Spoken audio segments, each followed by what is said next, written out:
Hello everyone. स्वागत है फिर से एक और बेहतरीन सेशन के अंदर। तो भाई आपका एसबीए क्लरिकल मेंस का जो एग्ज़ाम है 25 फरवरी को होने जा रहा है। उम्मीद करता हूँ कि प्रेपरेशन जोरों तोरों से चल रही होगी। फोकस ज़्यादा जो है आप सिर्फ और सिर्फ मैं अपने तरफ से आपको जेन्युइन गाइड करूँगा कि करंट अफेयर्स पे ही जनरल अवेयरनेस पे ज़्यादा फोकस करिएगा, क्योंकि आफ्टर ऑल जो इन दी एंड आपका रिजल्ट या आपकी जो भी मेरिट वगैरह बनेगी वो जनरल अवेयरनेस के सेक्शन को लेके ही बनेगी, ये मान के चलिएगा। तो उसमें जितना ज़्यादा स्कोर कर सकते हो करो। तो मेंस एग्ज़ाम को लेके ही मैंने अपने पूरे एक्सपीरियंस से एक मॉक टेस्ट रेडी किया है रीजनिंग सेक्शन का। तो जितने भी मोस्ट एक्सपेक्टेड क्वेश्चंस हैं या क्वेश्चन की टाइप है, कौन से चैप्टर पे अगर क्वेश्चन आया बना तो वो कौन से लेवल तक का जा सकता है, वो सारे का सारा हम इस सेशन में देखने वाले हैं। बेस्ट मेथड के साथ सॉल्यूशन देखेंगे, मतलब एक्चुअल तरीका क्या होना चाहिए एग्जामिनेशन हॉल के अंदर किसी भी सेक्शन को अटेम्प्ट करने का। स्पेसिफिकली मैं चलो रीजनिंग की बात करता हूं, वो हम सारी की सारी स्ट्रेटेजी इस सेशन में देखने वाले हैं। तो सेशन को ध्यान से सुनिएगा, कोशिश करिएगा जो भी आपके सामने क्वेश्चन आए आप उसे खुद से सॉल्व करना। सबसे पहले वीडियो को पॉज करके तो पेन पेपर लेके रेडी रहिए। कौन कौन से क्वेश्चन आपको फर्स्ट राउंड में अटेम्प्ट करने हैं, कौन से मार्क एज रिव्यू करके चलने हैं या सेकंड राउंड में जाके अटेम्प्ट करने हैं, वो सारी की सारी चीजें सीखेंगे हम यहाँ पर। ओके, तो क्वेश्चन को अटेम्प्ट करने का तरीका ध्यान से समझिएगा कि मैं कैसे सॉल्व करता हूं किसी भी हाई लेवल के क्वेश्चन को जो मेंस पॉइंट ऑफ व्यू से आता है। ओके, उम्मीद करता हूं ये जो चीजें रहेंगी आपके लिए बेनिफिशियल रहेंगी। कुछ एक टाइप्स में यहां पर अवॉइड करके चल रहा हूं, रीजन बीइंग उनके चांसेस जो हैं कम है मेंस में आने के। तो सेशन में एंड तक बने रहिएगा, मैं आपको लास्ट में क्लियर कर दूंगा कि इसके अलावा कौन कौन से एक्सपेक्टेड टाइप हो सकती हैं जो आपको एग्जाम में पूछे जाएंगी। तो ज्यादा टाइम वेस्ट ना करते हुए शुरू करते हैं इस सेशन का क्वेश्चन नंबर 1। तो पहला ही क्वेश्चन हमारा कोडेड रिलेशन को लेके है। एसबीआई वालों का ये किसी टाइम पे फेवरेट टॉपिक होता था, तो इसे अवॉइड मत करके चलिएगा, चांसेस पूरे पूरे हैं कि इस टाइप से आपका क्वेश्चन बने। ओके, चलो तो यहां पर आपको डायरेक्शंस दी गई हैं कुछ। तो आपसे क्वेश्चन पूछा गया है कि in which of the following statement Q is the sister in law of S. निम्न में से ऐसा कौन सा समीकरण है जिसमें क्यू जो है वो एस की क्या बन रही है, sister in law. Sister in law मतलब भाभी भी हो सकती है, ननद भी हो सकती है। ठीक है, तो वो आपको चेक करना है। तो इसके लिए हम ट्रिक क्या अप्लाई कर सकते हैं, सबसे पहले आपको मेथड देखना होता है। ये देखिए स्ट्रेट का केस है। अब मुझे नहीं पता आप किससे ऑलरेडी पहले पढ़ चुके होंगे, तो मैं आपको क्लियर कर देता हूं। जहां कहीं भी आपको ये स्टेटमेंट्स का सेट अवेलेबल हो, अगर उस स्टेटमेंट्स के सेट में ये फर्स्ट प्लेस पे बैठा पर्सन डिफाइन हो, जैसे देखिए सभी में ए जो है फर्स्ट पोजीशन पे बैठा है, तो डिफाइन भी ए को ही किया जा रहा है। डिफाइन होना मतलब उसका जेंडर पता होना। ठीक है, सारी की सारी हमें स्ट्रेट से रिलेटेड स्टेटमेंट्स हैं। तो इसके लिए एक ट्रिक होती है, जब भी हमारे पास कोई भी इक्वेशन दी जाएगी उसमें लास्ट पोजीशन पे बैठे पर्सन का जेंडर कभी भी डिफाइंड नहीं होता कि वो मेल पर्सन है या फीमेल पर्सन है।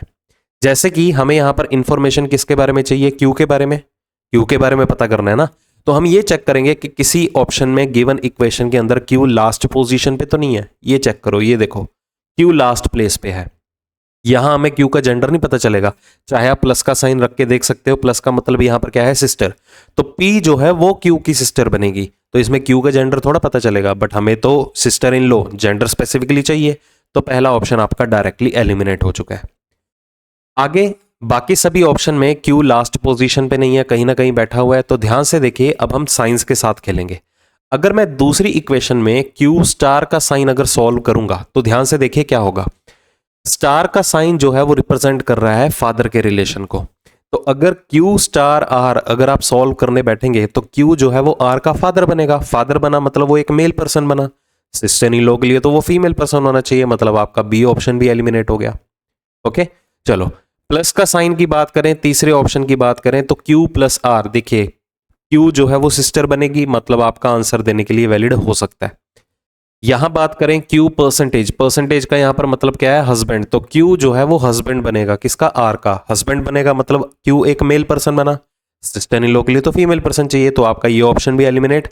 अगर नन ऑफ दीज की जगह कुछ और ऑप्शन होता है जिसे हम एलिमिनेट कर चुके होते, तो आंखें बंद करके सी ऑप्शन आंसर होता। बट हम नन ऑफ दीज को प्रायोरिटी में लेके चलेंगे कि बाय चांस आपके पास एक से ज़्यादा ऑप्शन इक्वेशन में सॉल्व करने के लिए दे दिए जाएं। देखो, हर एक चीज़ मैं डिटेल में बताऊंगा तो आपके लिए टाइम कंज्यूमिंग रहेगा, तो चाहे तो आप इसे डबल स्पीड के साथ देख सकते हो।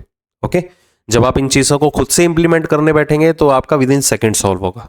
मुझे एक्सप्लेन करना पड़ता है क्योंकि ऐसा ज़रूरी नहीं है कि सारे के सारे मुझसे ही पढ़ रखे हों। ओके, बाकी टीचरों से भी पढ़ के आए होंगे। तो चलो इस इक्वेशन को सॉल्व करते हैं। जैसे कि यहाँ पर स्टार का मतलब क्या है, फादर, तो P जो है वो फादर बना किसका, Q का। प्लस का साइन किसका है, सिस्टर का, तो Q जो है वो सिस्टर बनी किसकी, R की। और परसेंटेज का साइन क्या रिप्रेजेंट करता है, हस्बैंड, तो R जो है वो हस्बैंड बना किसका, S का। तो क्लियरली पता चल रहा है कि Q जो है वो S की क्या है, सिस्टर इन लॉ। ओके, वो उसके हस्बैंड की सिस्टर है, मतलब सिस्टर इन लॉ। तो सी ऑप्शन ही आपका आंसर आ गया। नेक्स्ट इसी से रिलेटेड ही है। अब आपको जब भी इस तरह का एक्सप्रेशन दिया जाएगा ये आपको डिटेल में कंप्लीटली सॉल्व करना ही है। जैसे कि यहाँ पर स्टार का मतलब क्या रिप्रेजेंट करता है, फादर, तो ए जो है वो फादर बना जे का। परसेंटेज का मतलब क्या है, हस्बैंड, तो जे हस्बैंड बना किसका, टी का। डॉलर का मतलब क्या है यहाँ पर, मदर, तो टी जो है मदर बनी एम की। आपको सिर्फ यहाँ पर साइन का मीनिंग देखना है और कुछ भी नहीं। हैश क्या रिप्रेजेंट करता है, ब्रदर को, तो एम जो है वो ब्रदर बना यू का। और यू कैप का साइन क्या है, वाइफ, तो you is the wife of के। ओके, चलो, तो यहां पर हमें बताना था कौन सा स्टेटमेंट करेक्ट है या कौन सा एक्सप्रेशन यहां पर जो है स्टेटमेंट डेफिनेटली ट्रू है। पहला कहता है U is the granddaughter of A. क्या यू ए की ग्रैंड डॉटर है, जी, क्या यू ए की ग्रैंड डॉटर है। देखिए यू जो है वो ए की डॉटर की भी डॉटर है, डॉटर की डॉटर मतलब ग्रैंड डॉटर, तो पहला ऑप्शन ही आपका आंसर है। आगे देखने की आपको नीड नहीं है अगर आप इसी ऑप्शन पे कॉन्फिडेंट है कि हाँ यही मेरा आंसर होने वाला है। गॉट इट, चलो आगे की तरफ बढ़े। नेक्स्ट, सिटिंग और पजल कभी भी अटेम्प्ट नहीं करना फर्स्ट राउंड के अंदर। और सिटिंग और पजल को लेके कुछ एक बातें हैं, जब आप सिटिंग और पजल के अलावा सारे क्वेश्चन अटेम्प्ट कर लोगे ना फर्स्ट राउंड के अंदर, जब आप सिटिंग पजल के ऊपर अप्रोच करने बैठेंगे तो उसकी भी मैं आपको एक स्ट्रेटेजी बताऊंगा। वो आप मेंटली रेडी होके जाइएगा एग्जामिनेशन हॉल में जाने से पहले कि रीजनिंग में मुझे ऐसा नहीं करना। तो ये चीज़ें बताऊंगा बाद में जब सिटिंग पजल अप्रोच करने बैठेंगे। ओके, तो बी पेशेंट, बताऊंगा। तो ये वाला क्वेश्चन हमें अवॉइड करके चलना है। हाँ जी, डाटा सफिशिएंसी फॉर श्योर पक्का आने वाला है आपको। ओके, डाटा सफिशिएंसी कंफर्म है, इसके कम से कम 3 क्वेश्चन तो पक्का आएंगे, 5 भी आ सकते हैं। तो बेसिक क्लियर होने ज़रूरी हैं। तो इसी क्वेश्चन को अटेम्प्ट कर लेते हैं, जगह कम थी तो इसलिए मैं यहाँ पर मेंशन कर रहा हूँ। कहता 7 पर्सन्स हैं attending the seminar on 7 consecutive days starting from Monday. Monday से शुरू हो रहे हैं सेमिनार्स। तो पजल की फॉर्म में डाटा सफिशिएंसी है, तो हमें बताना है किसने सैटरडे को क्लास अटेंड की थी, बस ये बताना है। ठीक है, यह सेमिनार अटेंड किया था। तो सबसे पहले हम टेबल बना लेते हैं, एक मंडे, ट्यूसडे, वेंसडे, ये थर्सडे, फ्राइडे, सैटरडे और संडे। तो हमें सैटरडे का आइडिया बताना है कि सैटरडे को सेमिनार या क्लास किसने अटेंड की थी। ओके, तो मल्टीपल कॉलम्स बना लीजिएगा जस्ट फॉर द केसेस और पॉसिबिलिटी। ओके, चलो शुरू करते हैं। तो सबसे पहला टारगेट क्या होगा, हम पहली स्टेटमेंट को सॉल्व करेंगे क्योंकि डाटा सफिशिएंसी का रूल ही है अलग अलग स्टेटमेंट को सॉल्व करना है। कहता 3 person attend the class between A and E. कहता ए और ई के बीच में 3 पर्सन जो है वो क्लास को अटेंड करते हैं। G attends class just before the one who attends the class 2 person after C. कहता जी जो है उस पर्सन से जस्ट पहले क्लास या सेमिनार अटेंड करता है जो 2 क्लासेस के बाद या 2 पर्सन्स के बाद अटेंड करता है, किसके, सी के। सपोज सी के 2 सेमिनार के बाद कोई पर्सन अटेंड करता है सेमिनार, सपोज कोई भी होगा, तो उसके जस्ट पहले कौन करता है, जी। ओके, तो मैं इतना भी बोल सकता हूं जी जो है सी के जस्ट बाद अटेंड करता है सेमिनार को। अभी किसी की भी पोजीशन फिक्स नहीं हुई, देखिए एफ अटेंड्स अ क्लास बिफोर डी, एफ जो है वो डी से पहले क्लास अटेंड करता है। अब देखिए ना तो यहाँ पर ए और ई का कंफर्म है, ना सी और जी की पोजीशन का कंफर्म है, ना एफ और डी की पोजीशन का कंफर्म है। तो मैं इतना श्योर हूं अकेला पहली स्टेटमेंट को सॉल्व करके तो आंसर आने से रहा। तो अब मैं क्या करूंगा, दूसरी स्टेटमेंट को अलग से उठाऊंगा। More than 1 person attend the class before A, A से पहले एक से ज्यादा पर्सन क्लास अटेंड करेंगे। एक से ज्यादा मतलब 2, 3, 4, 5 कितने भी हो सकते हैं। G attends class 2 persons after F, G जो है एफ के 2 पर्सन के बाद क्लास अटेंड करता है, मतलब एफ और जी के बीच में 1 का गैप हो गया, ठीक है। और जी एफ के बिलो में रहेगा क्योंकि आफ्टर की बात की जा रही है। F attends class after Wednesday, F जो है वो वेडनेसडे के बाद क्लास अटेंड करता है। तो देखिए अगर एफ वेडनेसडे के बाद अटेंड करता है तो उसके लिए 2 ही केसेस पॉसिबल हो सकते हैं, या तो थर्सडे या तो फ्राइडे। सैटरडे और संडे नहीं हो सकता, क्यों? क्योंकि उसके बाद 1 के गैप में जी को भी तो अरेंज करना है आपको, ठीक है। तो हम यहां पर 2 केसेस क्रिएट कर लेते हैं। उसके बाद the number of person attend the class before A is 1 more than after G. कहता है ए से पहले क्लास अटेंड करने वाले जो पर्सन है वो क्या है, ज्यादा है, 1 ज्यादा है, किससे? जितने जी के बाद है। अगर हम पहले केस की बात करें, जी के बाद देखो कितने पर्सन अटेंड कर रहे हैं क्लास, 1, तो ए से पहले कितने होंगे, इससे 1 ज्यादा, मतलब ए से पहले कितने होंगे, 2। यहां पर दूसरे केस की बात करें, जी के बाद कोई भी नहीं आ रहा, तो इससे 1 ज्यादा, 0 + 1, ए से पहले कितने होंगे, 1, तो ये वाला केस हमें अवॉइड करना पड़ेगा। रीजन बीइंग क्योंकि ए से पहले जो है 1 से ज्यादा पर्सन क्लास अटेंड करते हैं, ठीक है। तो इतनी ही इंफॉर्मेशन गिवन थी, तो हमें क्लियरली पता चल रहा है कि सैटरडे को कौन सा पर्सन जो है सेमिनार या क्लास अटेंड करेगा, वो रहेगा जी। तो इकलौता दूसरी स्टेटमेंट में इतना डाटा अप्रोप्रिएट था जो मुझे मेरे क्वेश्चन का आंसर डेफिनेटली बता पा रहा है। ओके, चलो, तो ऑप्शन ध्यान से चूज कीजिएगा। यहां पर तो मैंने सीक्वेंस वाइज ऑप्शन लगा दिए, बट एग्जाम में ऑप्शंस ये शफल होंगे, ठीक है। तो ऑप्शन ध्यान से चूज कीजिएगा।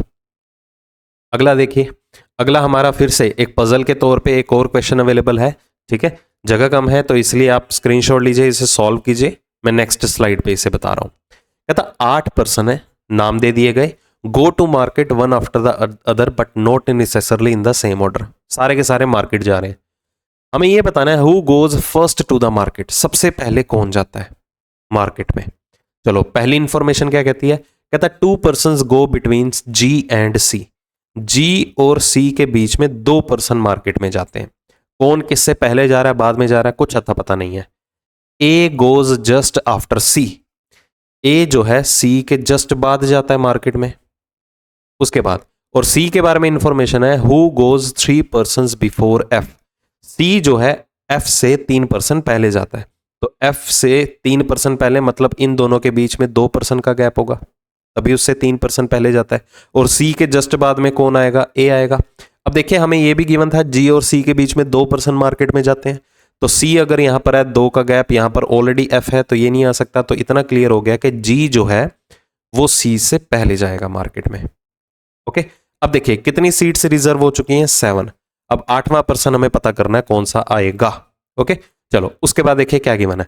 कहता है the number of person goes after H is same as before G. कहता है जितने जी से पहले हैं उतने एच के बाद में सेम होंगे नंबर ऑफ पर्सन मार्केट जाने वाले। कहता है H does not go before F, but H जो है एफ से पहले नहीं जाता, ठीक है। अब देखो, अगर एच एफ से पहले नहीं जाता तो एच एफ के बाद में ही जाएगा, और एच एफ के बाद में जाएगा तो एच को अरेंज करने के लिए सिर्फ एक ही पोजीशन है, क्योंकि टोटल नंबर ऑफ पर्सन कितने हैं, 8। 7 तो ऑलरेडी अरेंज थे हमारे पास यहां तक, तो एक ही पर्सन बचेगा। तो मतलब एच जो है वो एफ के इमीडिएट बाद जाएगा। तो जितने एच के बाद जा रहे हैं उतने जी से पहले जा रहे हैं।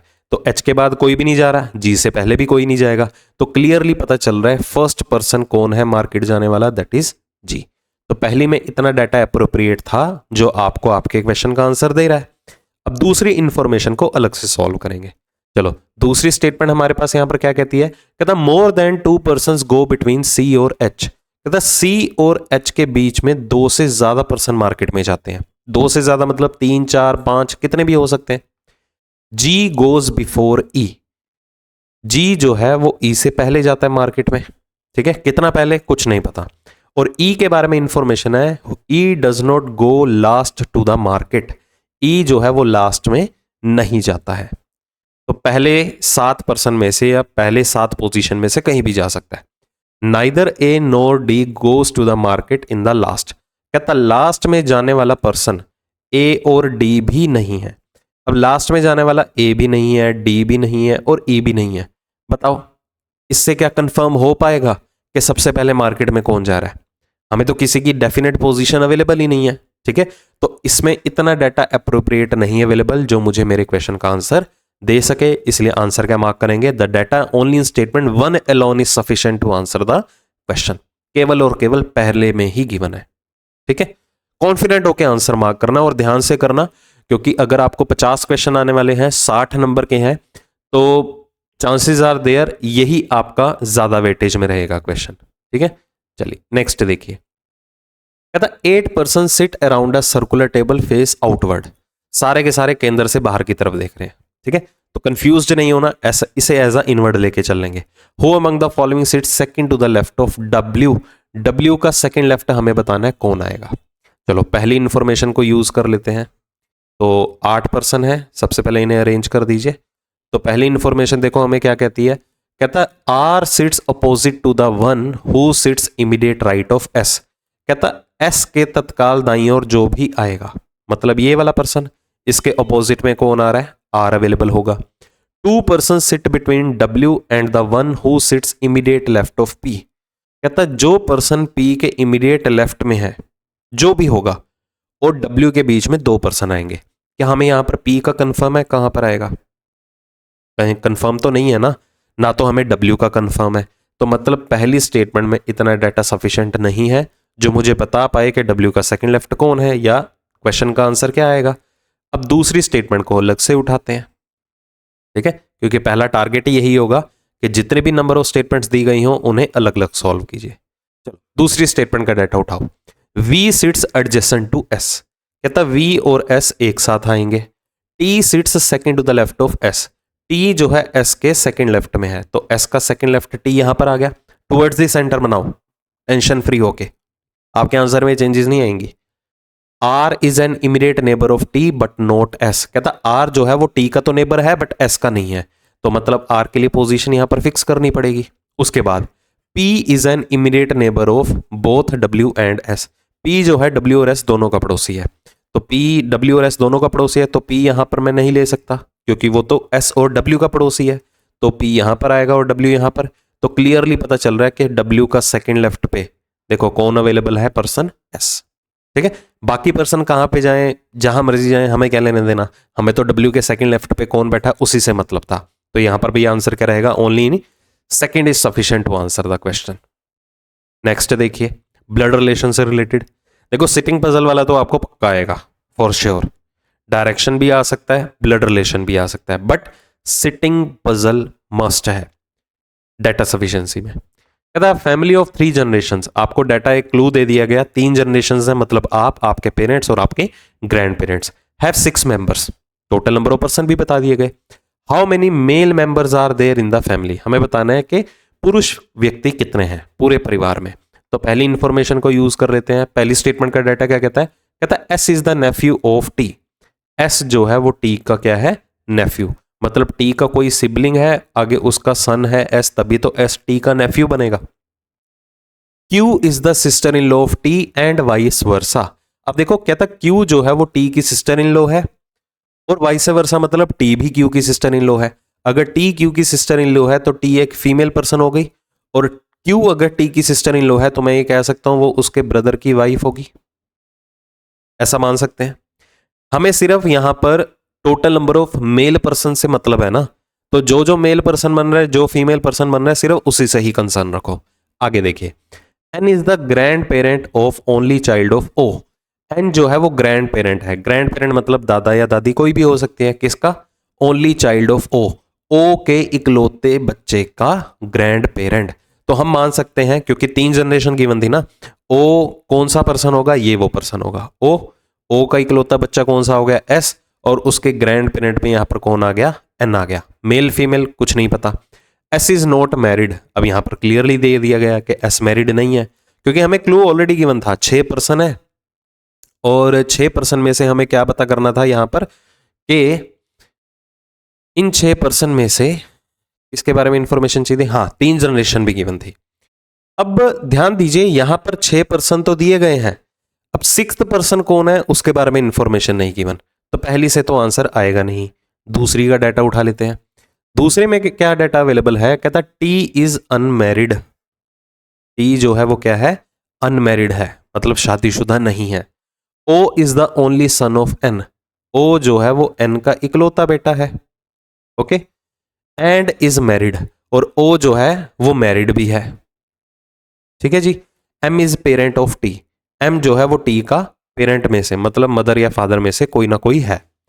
अब ध्यान से देखिए, अब इस इंफॉर्मेशन से हमें नहीं पता चलेगा कितने मेल मेंबर हैं, तो दोनों क्या करना पड़ेगा, क्लब करना पड़ेगा, क्योंकि ना तो पहली से आया ना दूसरी से आया। दोनों को अगर हम मर्ज करें तो यहां पर क्लियरली दिखाई दे रहा है कि M is married, M is the parent of T. M जो है वो टी के माता या पिता में से कोई एक है, तो एन भी तो टी का पेरेंट ही बन रहा था पहले केस में। दूसरे केस में देखिए, O is the only son of N, ये भी पता चल गया और वो मैरिड भी है, सब कुछ कंफर्म हो रहा है। अब यहां पर देखिए 6 के 6% डिफाइन हो रहे हैं। अब आपके माइंड में ये आ रहा होगा कि हमें एन और एम में से किसी पर्सन का जेंडर नहीं पता, कौन मेल है कौन फीमेल है, तो इसलिए आप मार्क क्या करके आओगे, टुगेदर आर नॉट सफिशिएंट, जो कि गलत है। अब मुझे ध्यान से सुनिए एक बात, मुझे बताना क्या था, total number of male person बताने थे ना, कितने हैं, पुरुष व्यक्ति कितने हैं। अब मुझे एक बात बताओ, मेल पर्सन एक तो ओ बन रहा है, एक एस बन रहा है, दो तो ये कंफर्म हो ही गए, प्लस एन और एम में से कोई भी ना कोई मेल होगा ना, क्योंकि दोनों हस्बैंड वाइफ है, दोनों में से कोई ना कोई तो हस्बैंड होगा, दोनों में से कोई ना कोई तो वाइफ होगी, तो मतलब एक मेल पर्सन वहां से निकल के आ जाएगा। तो कंफर्म हो रहा है कि together are sufficient to answer the question. आप ये नहीं कह सकते कि भाई हमें एन और एम का तो जेंडर नहीं पता। भाई जेंडर नहीं पता, मुझे इतना तो कंफर्म है ना कि दोनों में से कोई मेल है एक फीमेल है, इतना तो कंफर्म है ना जब वो मैरिड पर्सन है तो, ठीक है। तो इसलिए together are necessary to answer the question, ठीक है। चलो, तो थोड़ा केयरफुली आंसर देना क्वेश्चन का, एग्जामिनर ऐसे ट्विस्ट बहुत डालेगा आपको। Next, coding decoding new pattern. तो करने का तरीका वैसे आपको पता ही होगा, चलो फिर भी मैं गाइड कर देता हूं कि सबसे पहले आपका टास्क क्या होगा, जो भी आपको ये गिवन स्टेटमेंट्स होंगी, कोशिश करना है यहां पर कॉमन वर्ड टारगेट करो। देखो कोई कॉमन वर्ड निकल के आता है चारों स्टेटमेंट्स में, watched, pot, never, boils, beggars can not choose, familiarity, breeds, contempt, counsel is no command. देखो कोई भी वर्ड कॉमन नहीं है, कोई भी वर्ड कॉमन नहीं है। उसके बाद आपको क्या करना है, रेपिटेशन देखनी है। रेपिटेशन नहीं देखनी है तो या तो आप नंबर्स को पहले टारगेट कर लो, दैट्स अप टू यू। कोई फिक्स्ड रूल नहीं है कि पहले आपको नंबर्स ही देखने हैं या लेटर ही देखना है। अब अगर मैं ध्यान से एक चीज क्लैरिफाई करूं, दूसरी स्टेटमेंट के अंदर दो नंबर कॉमन है, ये देखो 24। अब दो चीजें कॉमन और कौन सी हैं, दो वर्ड कॉमन है जो किसी से स्टार्ट हो रहे हैं, ठीक है। तो यहां से मैं एक क्लू ले सकता हूं कि कैन नॉट और चूज का जो कोड है 24% W 24% H, दोनों में से कोई एक होगा। तो मैं इतना श्योर हो सकता हूं कि बैगर का कोड 25% V हो गया। बट इसे मैं क्रॉस चेक करूंगा, कैसे, कहीं और देखिए कोई दो नंबर या वर्ड कॉमन आ रहे हैं। ये देखो यहां पर भी काउंसिल और कमांड दो वर्ड कॉमन है, सी से शुरू होने वाले, दो कोड भी तो सिमिलर दिखाई दे रहे हैं 24 वाले। तो मुझे इतना क्लियर हो चुका है कि यहां पर बैगर्स का कोड क्या आ गया, कोई भी एक वर्ड का कोड उठा लो यहां से, बैगर्स का कोड यहां से क्या आ गया हमारे पास 25% V। अब यहीं से ही कोशिश करो कि कंक्लूड हो जाए कि नंबर कैसे आया, सिंबल कैसे आया और लेटर कैसे बना, ठीक है। अब नंबर देखो कैसे आ रहा है, अब यहां पर देखो 25 आ रहा है, 25 यूज हो रहा है क्या यहां पर 25, मतलब कि अगर 1 से 25 26 तक नंबर यूज हुए हैं तो कोई ना कोई लेटर की पोजीशन आपको चेक करनी है, ठीक है। पोजीशन कैसे चेक करोगे, लेफ्ट से और राइट से। अब ध्यान से देखिए, क्या हमें 25 लेटर वाई होता है, क्या वाई आपको अवेलेबल था, नहीं। बट अगर मैं ध्यान दूं बी का प्लेस लेफ्ट से सेकंड है तो राइट से 25 भी तो होता है, ठीक है। तो मैंने यहां पर नंबर्स का आइडिया ले लिया कि जितने भी आपको नंबर्स दिए गए हैं वो विद इन द वर्ड जो फर्स्ट लेटर है उसकी पोजीशन आपको राइट से दी गई है, ठीक है, राइट हैंड साइड से। चाहे क्रॉस चेक कर लीजिए, जैसे कैन नॉट और चूज सी से शुरू हो रहे हैं, अब सी का प्लेस कितना होता है थर्ड लेफ्ट से, तो राइट से कितना होगा 24, ठीक है। तो मुझे इतना तो आइडिया लग गया। और वर्ड्स उठा लीजिए बाकी चीजों को जज करने के लिए, जैसे पोर्ट का कोड मैं डिटरमिन कर सकता हूं। अब P16 होता है, लेफ्ट से राइट से कितना होगा 11, तो 11 वाला कोड जो होगा वो पोर्ट के लिए होगा, तो 11#W आ गया, ठीक है, ये पोर्ट का कोड बन गया। बट हमें और आगे क्या देखना है, अब हम बात करेंगे लेटर्स की, ठीक है, कि यहां पर लेटर्स कैसे बने हैं। चलो देखो, पहले तो कोई कॉमन लेटर एग्जिस्ट कर रहा है, जैसे कि यहां पर V था, क्या यहां पर V है, जी बिल्कुल नहीं है। इधर W है तो यहां पर क्या W था, जी बिल्कुल नहीं है। तो कैसे वेरीफाई करेंगे, जैसे यहां पर W है, W को कनेक्ट करो पोर्ट वर्ड के अंदर, इसका नियर बाय लेटर कौन सा है? इसका नियर बाय लेटर है T, मतलब T है 20 और W कितना होता है 23। तो मैंने एक आइडिया लगाया कि जो लेटर है ना वो किस तरह से क्रिएट किया जा रहा है, जो within the word last letter है उसका 3 अक्षर आगे का अक्षर है। जैसे कि V का प्लेस है 22, ठीक है। अब यहां पर बेगर्स वर्ड का लास्ट लेटर क्या है 19, 19 में 3 जोड़ दो देखो 22 आ रहा है, 20 में 3 जोड़ दो तो भी 23 आ रहा है। तो मैं इतना क्लियर हो चुका हूं कि लेटर्स का कोड निकालने के लिए किस तरह से आपको टारगेट करना है, जो वर्ड का लास्ट लेटर होगा, ठीक है, जो वर्ड का लास्ट लेटर होगा उसमें 3 बढ़ा दीजिए या उसका तीसरा अगला अक्षर कंसीडर किया गया है। ओके, चलो, तो हमें लेटर्स का भी कंफर्म हो गया, नंबर्स का भी कंफर्म हो गया। अब बात आती है सिंबल्स की। हाँ जी, सिंबल्स की बात आती है, तो क्लैरिटी ले लीजिए। यहां पर मल्टीपल टाइम्स कौन यूज हुआ, देखो डॉलर यहां पर यूज हो रहा है, डॉलर यहां पर यूज हो रहा है। तो मुझे इतना पता है कि $13 किसका कोड है, नेवर का, N 14 राइट से 13, पता चल रहा है ना, देखो। और बॉयल्स का कोड क्या हो गया ये, ठीक है। अब दोनों के लिए डॉलर यूज हो रहा है। अब दोनों में कॉमन चीज क्या थी, नेवर और बॉयल्स में, इसमें नंबर ऑफ लेटर्स इधर भी 5 है इधर भी 5 है। तो हम यहां से आइडिया लगा सकते हैं कि जो सिंबल्स हैं वो नंबर ऑफ लेटर्स के हिसाब से यूज हो रहा है, ठीक है। क्रॉस चेक करना है तो कर सकते हैं। और किसी वर्ड में देखिए नंबर ऑफ लेटर्स 5 है, हाँ जी 5 वाला और कोई वर्ड नहीं है। ओके, तो 6 वाला देख लीजिए, ये देखो कैन नॉट में भी 6 है, चूज में भी 6 है, दोनों के लिए परसेंटेज यूज हुआ। तो हम यहां से क्लैरिटी ले सकते हैं, अगर तो नंबर ऑफ लेटर्स कितने हैं 5 है तो कोड कौन सा यूज होगा, डॉलर। अगर नंबर ऑफ लेटर्स 6 है तो कोड कौन सा यूज होगा, परसेंटेज। अगर नंबर ऑफ लेटर्स 3 है, अब 3 पोर्ट का कोड निकाला था ना, तो उसके लिए कोड कौन सा यूज होगा, हैश यूज होगा, ठीक है। और अगर नंबर ऑफ लेटर्स 7 है, जैसे कि बेगर्स वर्ड में देखिए नंबर ऑफ लेटर्स 7 है, तो उसके लिए M% यूज होगा।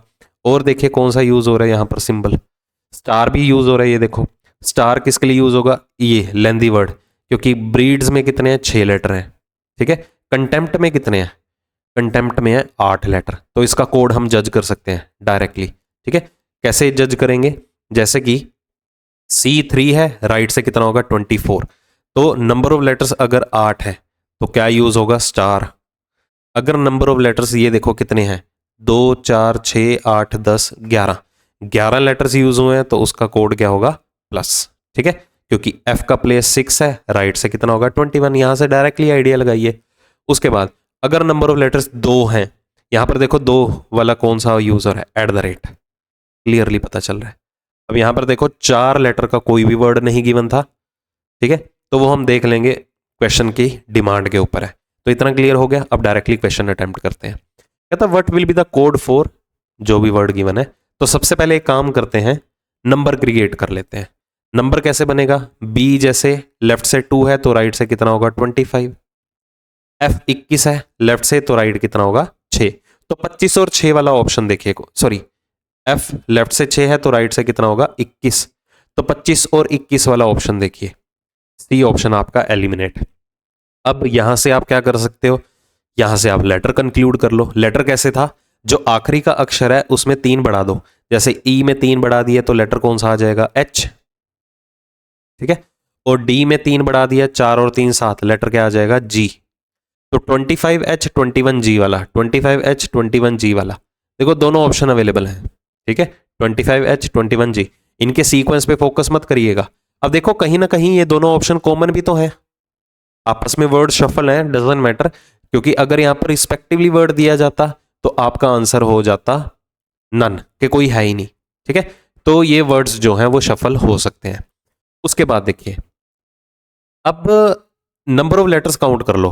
फर्स्ट वर्ड में देखिए नंबर ऑफ लेटर्स कितने हैं 6, तो 6 लेटर हो अगर तो कोड कौन सा यूज होगा, परसेंटेज। तो 21% G ये यूज होगा, ठीक है। तो आज का आपका आंसर क्या आ रहा है, ए ऑप्शन।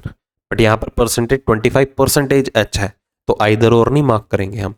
ओके, चलो एस का कोड बताना है। एस में नंबर ऑफ लेटर्स 3 है, तो सबसे पहले नंबर कैसे आएगा, फर्स्ट लेटर की पोजीशन राइट हैंड साइड से, मतलब 26, ठीक है। ऑप्शन एलिमिनेट कर दो डायरेक्टली। उसके बाद आखिरी अक्षर है ई, ई में 3 बढ़ा दो, कितना आ जाएगा H, और 3 लेटर के लिए कोड का यूज होगा यहाँ पर सिंबल की फॉर्म में हैश। तो 26 हैश एच, ये हमारा फाइनल आंसर बना। आगे देखिए, मजलिंग एज क्रेजी का बताइए। चलो M 13 है तो नंबर आ जाएगा 14, A 1 है तो नंबर आ जाएगा 26, ठीक है। तीसरा वर्ड है क्रेजी, क्रेजी में C, नंबर आ जाएगा 24। हर लेटर की पोजीशन वैल्यू दाएं ओर से, जो भी पहला अक्षर होगा नंबर की फॉर्म में बन गया। तो 14, 26 और 24 तो चाहिए। पहले ये चेक करो 14, 26 और 24 कहाँ आ रहा है, C एलिमिनेट, B भी एलिमिनेट, तो आपका आंसर होगा या तो A ऑप्शन या तो नन। नन मतलब कोई भी नहीं है, ऐसा भी हो सकता है, इसके लिए हमें सारा ऑप्शन वेरीफाई करना ही पड़ेगा, ठीक है। चलो लेटर की बात करते हैं। G 7 3 बढ़ा दो तो 14 J आ गया। S 19 3 बढ़ा दो, लेटर आ गया V, ठीक है। उसके बाद Y 25 3 बढ़ा दो 28, मतलब के B। चलो JVB चेक करो, 26V बिल्कुल अवेलेबल है, 14J बिल्कुल अवेलेबल है, 24B ये भी बिल्कुल अवेलेबल है। अब बात कहां पर आ जाएगी, सिर्फ और सिर्फ सिंबल के ऊपर। अब एज वर्ड में देखो नंबर ऑफ लेटर्स कितने हैं, 2, तो 2 के लिए हमारे पास यहां पर कोड कौन सा यूज होगा, @ ठीक है, @ यूज होगा। तो 26V के साथ लगेगा @ वैलिड है। उसके बाद क्रेजी वर्ड में देखिए नंबर ऑफ लेटर्स कितने हैं, 5, तो 5 के लिए कोड कौन सा यूज होगा, $। चलो डॉलर यूज होगा 24B के साथ, 24B के साथ डॉलर वैलिड है। मजलिंग वर्ड में देखिए नंबर ऑफ लेटर्स 8 है, तो 8 के लिए क्या यूज हो रहा है, स्टार, तो 14J के साथ स्टार यूज होगा, वो भी वैलिड है, तो आंसर आ गया A ऑप्शन। वैसे चांसेस आर रेयर कि आपको नन या none of these option available हो। $17 किसके लिए कोड हो सकता है, अब नंबर देखो 17 है, 17 मतलब किसी लेटर की पोजीशन राइट से 17 कब होगी, जब वो लेटर J होगा, क्योंकि इसका प्लेस लेफ्ट से J है तो राइट से कितना होगा, 17। ऑप्शन एलिमिनेट कर दो। अब लास्ट लेटर यूज हो रहा है B लास्ट लेटर जो है वो वर्ड के लास्ट लेटर में 3 बढ़ के आया है, तो B का पिछला तीसरा अक्षर कौन सा होगा, Y। तो पहला और सॉरी हाँ, वर्ड का पहला अक्षर होगा J, आखिरी अक्षर होगा Y, तो सिर्फ एक ही ऑप्शन में अवेलेबल है, that is B option. Code के लिए आपको जाने की जरूरत नहीं है, ठीक है जी। चलो ये था हमारा कोडिंग डिकोडिंग का न्यू पैटर्न। तो अगर तो आपको 40 से 45 सेकंड के अंदर अंदर के इनके लॉजिक समझ में आए, ठीक है, चलो हद मार के मैं कहता हूं 1 मिनट भी लग गया, नंबर पता चला, लेटर पता चला, सिंबल भी पता चला, तो आपको अटेम्प्ट करना है, नहीं तो फॉर द टाइम बीइंग ये क्वेश्चन स्किप करके चलो, फर्स्ट राउंड के अंदर अटेम्प्ट नहीं करना। और एक और बात, जरूरी नहीं है कि जब तक आपको तीनों एलिमेंट्स का आइडिया नहीं होगा कि नंबर कैसे बना, लेटर कैसे बना और सिंबल कैसे बना, तो आप क्वेश्चन अटेम्प्ट ही नहीं कर सकते। अगर आपको नंबर और लेटर का आइडिया लग गया ना, तो सिर्फ इन्हीं के बिहाफ पे भी क्वेश्चन ट्राई करके देखना, 5 में से 3 क्वेश्चन तो कम से कम ऐसे होंगे जो आपको सिर्फ 1 या 2 एलिमेंट का कोड कैसे बना है उसी से ही आपके क्वेश्चन के आंसर मिल जाएंगे, ठीक है। तो इस बात का ध्यान रखिएगा, स्किप नहीं करके आना इसे। आगे देखते हैं, अल्फा न्यूमेरिक पजल सॉल्व करना है फर्स्ट राउंड के अंदर ही, तो आपको ये अवेलेबल है, स्क्रीनशॉट लीजिए और अटेम्प्ट करके देखिए या पॉज करके देख लीजिए। चलो हम डायरेक्टली इसका सॉल्यूशन देखेंगे, ठीक है। चलो तो यहां पर हमें क्या करना होगा, स्टेप नंबर 1 क्रिएट करना है। हाँ जी, स्टेप नंबर 1 की कंडीशन देखिए, बहुत बार किया हुआ है, मैं डायरेक्टली सॉल्यूशन के ऊपर आता हूं, डिटेल में जाने की नीड नहीं है। कहता the numbers which are immediately preceded by a symbol, ऐसे नंबर जिसके तुरंत पहले एक सिंबल आता हो, and immediately followed by a letter, और ऐसे नंबर जिसके तुरंत बाद एक लेटर आता हो, ठीक है। तो ऐसे नंबर्स क्या क्या करना है, उनको एंड में अरेंज करना है इन असेंडिंग ऑर्डर या इंक्रीजिंग ऑर्डर, ठीक है। एल के बाद यहां पर अरेंज करना है, तो सबसे पहले ऐसे नंबर टारगेट भी तो कर दें। तो सिंपल सा लॉजिक है, ये ग्रुप निकालो, सिंबल नंबर लेटर, ये देखो सिंबल है बट नंबर नहीं है, ठीक है, तो कैंसल आउट करो। तो कौन सा होगा, ये देखिए सिंबल नंबर लेटर, पहला नंबर मिल चुका है 9, उसके बाद सिंबल नंबर लेटर दूसरा नंबर मिल चुका है 8, क्योंकि हमें अल्टीमेटली क्या है, नंबर्स को टारगेट करना है। तीसरा नंबर यहां पर कौन सा है, 7। तो थोड़ा केयरफुली अटेम्प्ट कीजिएगा ऐसी चीजों को, जल्दबाजी में गलतियां हो सकती हैं यहां पर। तो चलो इनके अलावा बाकी तो सारे एलिमेंट्स लिख लीजिए, ये आपको लिखने ही है, क्योंकि आप इसके बाद क्या करेंगे, दूसरा स्टेप भी तो बनाएंगे, और दूसरा स्टेप नंबर 1 के बाद होगा, तीसरा स्टेप नंबर 2 के बाद फॉलो होगा। तो इन बातों का ध्यान रखना है, ठीक है। KTQ 5C percentage B #DS H4 WL789, क्योंकि इन नंबर्स को हमें असेंडिंग ऑर्डर में लगाना था। अब बारी आती है हमारे स्टेप नंबर 2 की। हाँ जी, यहां पर देखिए स्टेप नंबर 2 क्या कहता है, the odd numbers which are immediately preceded by a letter, ऐसी विषम संख्याएं जिसके तुरंत पहले क्या आता हो, एक लेटर आता हो। ठीक है, तो क्या करना है, then they interchange their position. तो ऐसे विषम संख्याएं जिनके तुरंत पहले एक लेटर आता होगा, ओड नंबर से जस्ट पहले अगर एक लेटर आया तो उनको आपस में इंटरचेंज करना है। जैसे कि यहां पर नंबर 3 है, ओड से पहले एक लेटर अवेलेबल है, इनको इंटरचेंज कर दो, तो F3 का क्या बन जाएगा, 3 और F बन जाएगा। उसके बाद 6N एज इट इज लिखते रहिए। ओड नंबर के पहले लेटर 5 और Q भी इंटरचेंज होंगे। ओड नंबर के पहले लेटर देखो और कहीं आ रहा है, ये भी आ रहा है 7, ये भी इंटरचेंज होंगे। तो ये 3 नंबर ऐसे हैं, चलो इनको रिप्लेस कर देते हैं आपस में।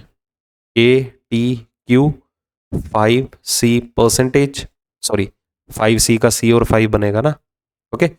B#DS*H,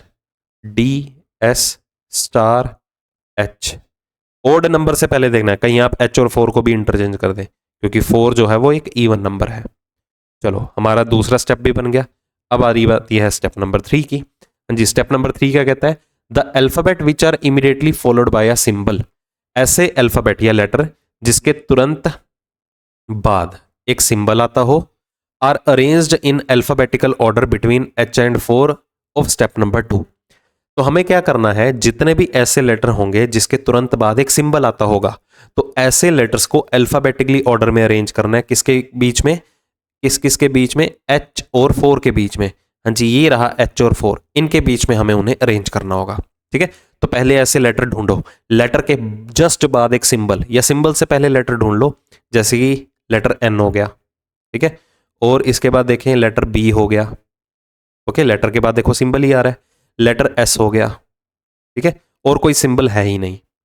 तो ये 5 सिंबल से गिने चुने, तो 5 में से 3 सिंबल से जस्ट पहले लेटर है, लेटर के जस्ट बाद क्या है, सिंबल है।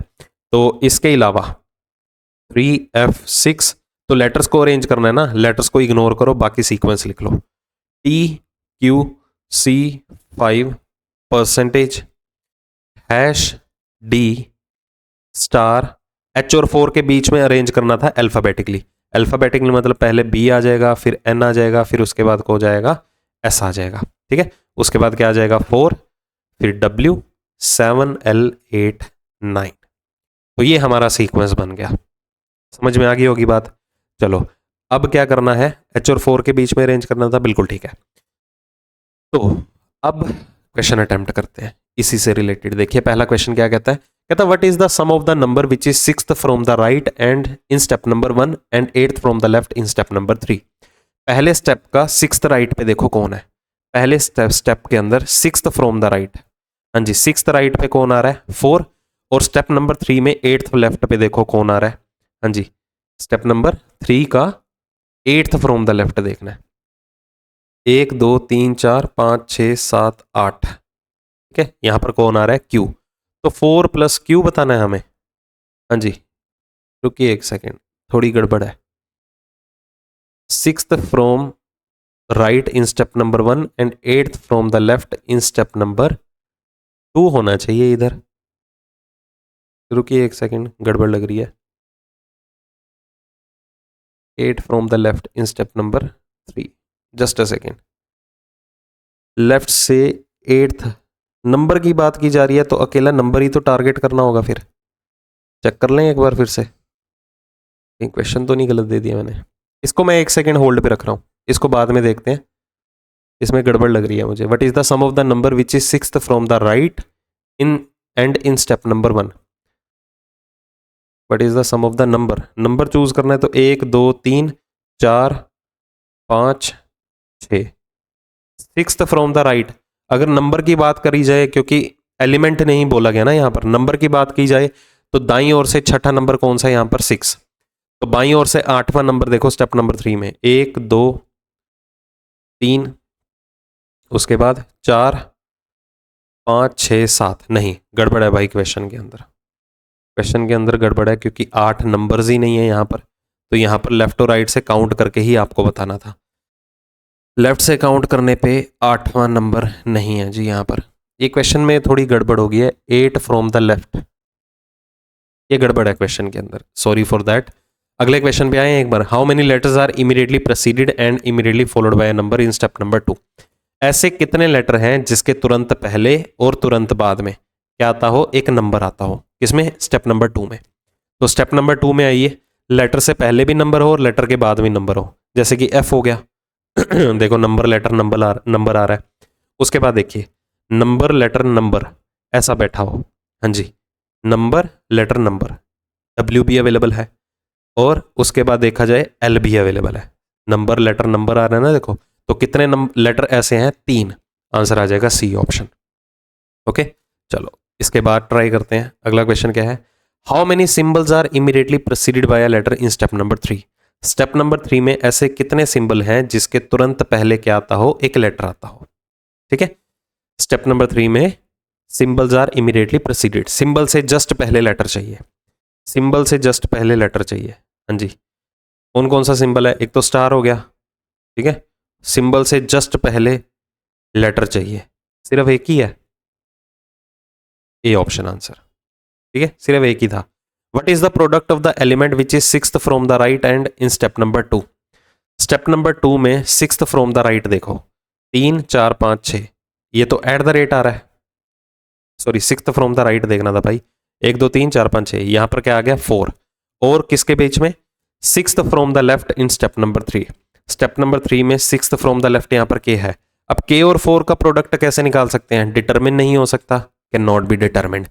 ये वाले क्वेश्चन में थोड़ा एरर है, ठीक है, तो ये वाला अपोलोजाइज कि मैंने ये वाला क्रॉस चेक पता नहीं क्यों नहीं किया, क्योंकि मैं वैसे पहले सारे के सारे क्वेश्चन क्रॉस चेक करके ही आता हूँ, तभी मैं आपके सामने डिलीवर करता हूँ। ये थोड़ी मिस्टेक हो गई है, बाकी करने का तरीका आपको पता चल ही गया है, सिर्फ way of attempt the question देखो बस।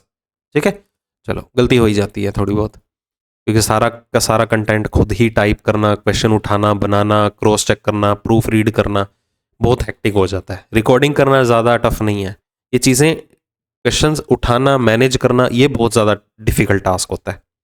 1 2 दिन लग जाते हैं आराम से, पूरा पूरा दिन भी लग जाता है कई बार। चलो आगे बढ़ते हैं। तो ये 3 या 5 का सेट आपको आ सकता है। फिर से सिटिंग और पजल से रिलेटेड है, एंड में करेंगे जाके अगेन सिटिंग पजल वाला आया, एंड में करेंगे जाके चलिए नेक्स्ट पे आते हैं। हाँ, ये वाले चांसेस हैं आने के, वैसे ये पीओ मेंस में देखा गया है, बट ये मैं कहता हूं कि टाइप जो है ज़्यादा टफ नहीं है, तो ये क्लरिकल मेंस में भी पूछी जा सकती है। ठीक है, आपको मिसलेनियस टाइप में आता है, रिजल्टेंट निकालने होते हैं डबल रोज के, तो ज़रूरी नहीं है कि इसके ऊपर नंबर ऑफ कंडीशन बहुत ज़्यादा होंगी, लिमिटेड कंडीशन भी आ सकती हैं, तो प्रोबेबिलिटी है, तो जिसकी प्रोबेबिलिटी ज़्यादा है हम उसी से रिलेटेड ही ये सेशन अटेम्प्ट करेंगे। ठीक है, चलो find the sum of the resultant of both the rows, दोनों रोज के रिजल्टेंट का सम निकालना है। चलो कंडीशन पढ़नी नहीं है कभी भी, डायरेक्टली क्वेश्चन के ऊपर आओ। कहता इवन नंबर के बाद ओड नंबर आ रहा है, तो ऐसी स्टेटमेंट देखो जैसे even number followed by odd number, और वो ओड नंबर क्या होना चाहिए, प्राइम, तो पहली कंडीशन यहां पर फॉलो हो जाएगी। Then the resultant will be the addition of both the numbers, तो आपको क्या करना है, उनका जो रिजल्ट आएगा उन दोनों नंबर्स को ऐड करके आएगा। तो 6 और 5 कितना हो गया, 11, 11 के बाद कौन बैठा है, 2। अब यहां पर कंडीशन देखो क्या है, ओड के बाद इवन नंबर बन रहा है, ओड नंबर के बाद क्या आ रहा है, एक इवन नंबर आ रहा है। Odd number is followed by perfect square, ये तो नहीं फॉलो होगा यहां पर। ठीक है, उसके बाद देखो odd number is followed by another odd number, ये भी फॉलो नहीं होगा, छोड़ो इसको भी। Odd number is followed by even number, ये देखो कंडीशन नंबर या स्टेप नंबर 5 यहां पर यूज होगा। Then the resultant comes by multiplying the numbers, तो दोनों को मल्टीप्लाई कर दो, तो 11 को 2 से मल्टीप्लाई करो तो कितना आ गया, 22। तो ये रहा मेरा फर्स्ट रो का रिजल्टेंट। ठीक है, चलो अब सेकंड रो के रिजल्टेंट के ऊपर आ जाते हैं। हाँ जी, एक आधा क्वेश्चन करोगे ना तो ये माइंड में आ जाएंगे, फिट हो जाएंगे, कौन सी कंडीशन कौन कौन से नंबर पे है। जैसे कि ओड नंबर के बाद इवन नंबर आ रहा है, ये देखो ओड नंबर के बाद इवन नंबर आ रहा है। ठीक है, बट ओड नंबर के बाद अगर परफेक्ट स्क्वायर हो, अब 4 भी तो परफेक्ट स्क्वायर है, तो क्या करना है, आपको स्टेप नंबर 2 फॉलो करना होगा। तो क्या रहेगा, रिजल्ट जो होगा डिफरेंस होगा square of the number and the odd number. ठीक है, मतलब 11 में से 4 कम करने पड़ेंगे, आपको कितना आ जाएगा यहां पर 7। 7 के बाद क्या है, 3। अब ओड नंबर के बाद फिर से एक ओड नंबर आ रहा है, चलो ये कंडीशन है, ये देखो ओड नंबर के बाद अगर एक ओड नंबर आया तो रिजल्ट जो होगा वो दोनों को ऐड करके आएगा। तो 7 और 3 कितना हो गया 10। तो ये रहा दूसरी रो का रिजल्टेंट, ये पहली रो का रिजल्टेंट। फाइनली आंसर कितना आ जाएगा 32। क्लियर? बस कंडीशंस फॉलो करनी है और कुछ भी नहीं। जितना हो सके जल्दी से जल्दी इन क्वेश्चन को सॉल्व करना और फर्स्ट राउंड के अंदर ही सॉल्व करना। हल्का टाइम कंज्यूमिंग होगा, मतलब एक क्वेश्चन अटेम्प्ट करने में आपके बेयर मिनिमम 50 सेकेंड्स तो लगेंगे ऑन एन एवरेज, बट कोई इशू नहीं है। आपके अगर 5 मिनट में 5 क्वेश्चन भी कंफर्म हो रहे हैं तो बहुत बढ़िया बात है ये वाली चीज तो। ठीक है, सिटिंग और पजल से तो बेहतर ही है। आगे देखिए फिर से, if the sum of the resultant of two rows is 44, दोनों रोज के सम दे दिया गया हमें 44, तो हमें x की वैल्यू निकालनी है। ठीक है जी, तो पहले तो पहली रो का रिजल्ट देख लेते हैं क्या है। इवन नंबर के बाद ओड नंबर है और वो ओड नंबर एक प्राइम नंबर भी है। रिजल्ट क्या होगा, दोनों को ऐड करना है। तो 14 और 7 कितना हो गया 28। 28 के बाद क्या बैठा हुआ है 5। इवन नंबर के बाद ओड नंबर है। ठीक है, और वो ओड नंबर जो है वो भी एक प्राइम नंबर है। 28 और 5 कितने हो गए, फिर से पहली कंडीशन ही फॉलो होगी। तो पहली रो का रिजल्टेंट तो 33 निकला, दोनों रोज का रिजल्टेंट है 44, तो मतलब दूसरी रो का रिजल्टेंट कितना था 11 था। अब आपको 11 बनाना है यहां पर। ठीक है, 11 बनाना है। अब यहां पर आपको x की वैल्यू क्या मेंशन करनी होगी कि रिजल्टेंट जो है वो 11 बन के आए। अब इवन नंबर के बाद देखो क्या होना चाहिए। ठीक है, अब इवन नंबर के बाद या तो प्राइम नंबर होना चाहिए या इवन नंबर के बाद क्या होना चाहिए ओड नंबर होना चाहिए, नॉन प्राइम नंबर होना चाहिए। दोनों कंडीशन जो है वो मैटर करेंगी। ठीक है, तो उससे क्या आएगा डिफरेंस आएगा। अगर बाय चांस, सुनिए मेरी बात एक बात, अगर मैं एक odd prime number add on कर देता हूं यहां पर, ओड प्राइम नंबर कौन सा होगा, 3 होगा, 5 होगा, 7 होगा, इन तीनों में से कोई होगा। तो हमें रिजल्ट क्या करना पड़ेगा, उनको ऐड करना है। अगर मैं कह देता हूं इधर 3 भी है तो 12 और 3 कितना हो जाएगा 15। तो 15 और 6 से क्या हम 11 बना पाएंगे, क्योंकि कंडीशन क्या है, या तो उनको ऐड करो या तो सब्ट्रैक्ट करो, ऐसी ऐसी चीजें हैं ना, या डिफरेंस ले लो या प्रोडक्ट कर दो, ऐसे ही होता है। 15 और 6 से कहां से बन जाएगा, ठीक है 11 तो बन ही नहीं सकता। तो मतलब हम ये क्वेश्चन जो है ऑप्शन के थ्रू भी कर सकते हैं। जैसे कि अगर मैं इवन नंबर के बाद एक नॉन प्राइम नंबर यहां पर कौन है 9 है, अगर मैं इसको फिट कर देता, ऑप्शन के थ्रू करते हैं क्योंकि प्राइम नंबर वाला तो हम सिस्टम देख ही बैठे हैं, ओड प्राइम नंबर वाला। ओके, क्योंकि इवन के बाद या तो ओड नंबर लग सकता है, बस यही दो कंडीशन है, हमें इसी पे ही ये देखो सेटिस्फाई करवाना है। तो हम नॉन प्राइम नंबर यहां पर ऐड करके देखते हैं कि 12 के बाद अगर 9 आ जाता है, हम इसको फिल करके देखते हैं। तो अगर 12 के बाद 9 आया, नॉन प्राइम नंबर है, तो इनका रिजल्ट क्या होगा, दोनों में डिफरेंस देख लो। ठीक है, दोनों में डिफरेंस कितना आया 3।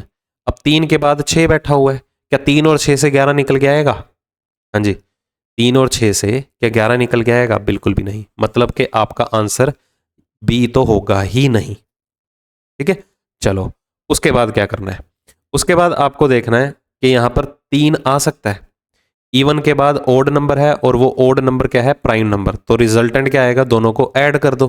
तो 12 और 3 कितना हो गया 15। अब 15 के बाद 6 है, मतलब कि ओड नंबर के बाद ओड नॉन प्राइम नंबर है, तो उनका रिजल्ट क्या आएगा डिफरेंस। 15 में 6 कम करो तो कितना आना चाहिए 9, बट हमें तो 11 चाहिए। ठीक है, चलो ये भी नहीं होगा फिर, मतलब 3 भी नहीं है आंसर, 9 भी नहीं है। मेंशन करते हैं 2, इवन नंबर के बाद एक इवन नंबर आता हो। ठीक है, इवन नंबर के बाद क्या आता हो, एक इवन नंबर आता हो। क्या ऐसी कंडीशन है, ऐसी तो कोई कंडीशन ही नहीं है भाई, तो 2 भी आपका एलिमिनेट हो गया। इवन नंबर के बाद अगर 5 आता हो प्राइम नंबर, तो पहली कंडीशन क्या कहती है, दोनों को ऐड कर दो। तो 12 और 5 कितने हो गए 17। 17 और 6 में रिजल्ट बिल्कुल आ सकता है, 17 6 से हम 11 बना सकते हैं।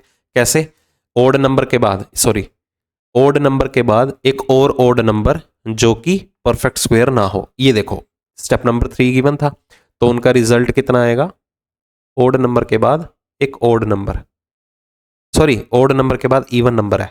5th स्टेप आपका फॉलो होगा, तो हमें क्या करना है, दोनों को मल्टीप्लाई करना है। रुके 17 के बाद 6 आ रहा है, odd number is followed by a even number, then the resultant comes by the multiplying the numbers. Odd number is followed by another odd number, ये भी नहीं फॉलो होगा। Odd number is followed by a perfect square, ये भी नहीं follow होगा। तो भाई ना तो हमारा इससे आया आंसर ना 5 से आ रहा है, क्योंकि अगर ओड नंबर के बाद इवन आ रहा है तो इनको तो मल्टीप्लाई करना है, तो हमें तो 11 चाहिए था। आंसर आएगा नन ऑफ दी अबव। ठीक है, गिवन ऑप्शन में से मेरा आंसर नहीं है। तो ये ऑप्शन के थ्रू करने वाला था। लास्ट टर्म होती तो वो अलग बात होती। हमें इस x का रिलेशन 12 के साथ भी फिगर आउट करना था और 6 के साथ भी फिगर आउट करना था, तो कहीं ना कहीं वो कॉम्प्लेक्स जा रहा था। ठीक है, चलो अगले पे आइए। Difference between the resultant of first and second row. दोनों रोज का रिजल्ट निकालो, फिर उनका डिफरेंस ले लो। 7 के बाद 4 आ रहा है। Odd number is followed by even number, but odd number is followed by a perfect square हो तो उसको पहले प्रायोरिटी देंगे। तो क्या आएगा रिजल्ट? उनका डिफरेंस। तो 7 में 4 कम करो, कितना आ जाएगा? 3। अब 3 के बाद बैठा हुआ है 8। ओड के बाद इवन नंबर आ रहा है, फॉलो होगा, तो रिजल्ट क्या होगा? दोनों को मल्टीप्लाई करना है। पहली रो का रिजल्ट आ गया 24। उसके बाद दूसरी रो का रिजल्ट, ओड के बाद फिर से एक परफेक्ट स्क्वायर आ रहा है, तो डिफरेंस लेना है, अभी करके हटे थे।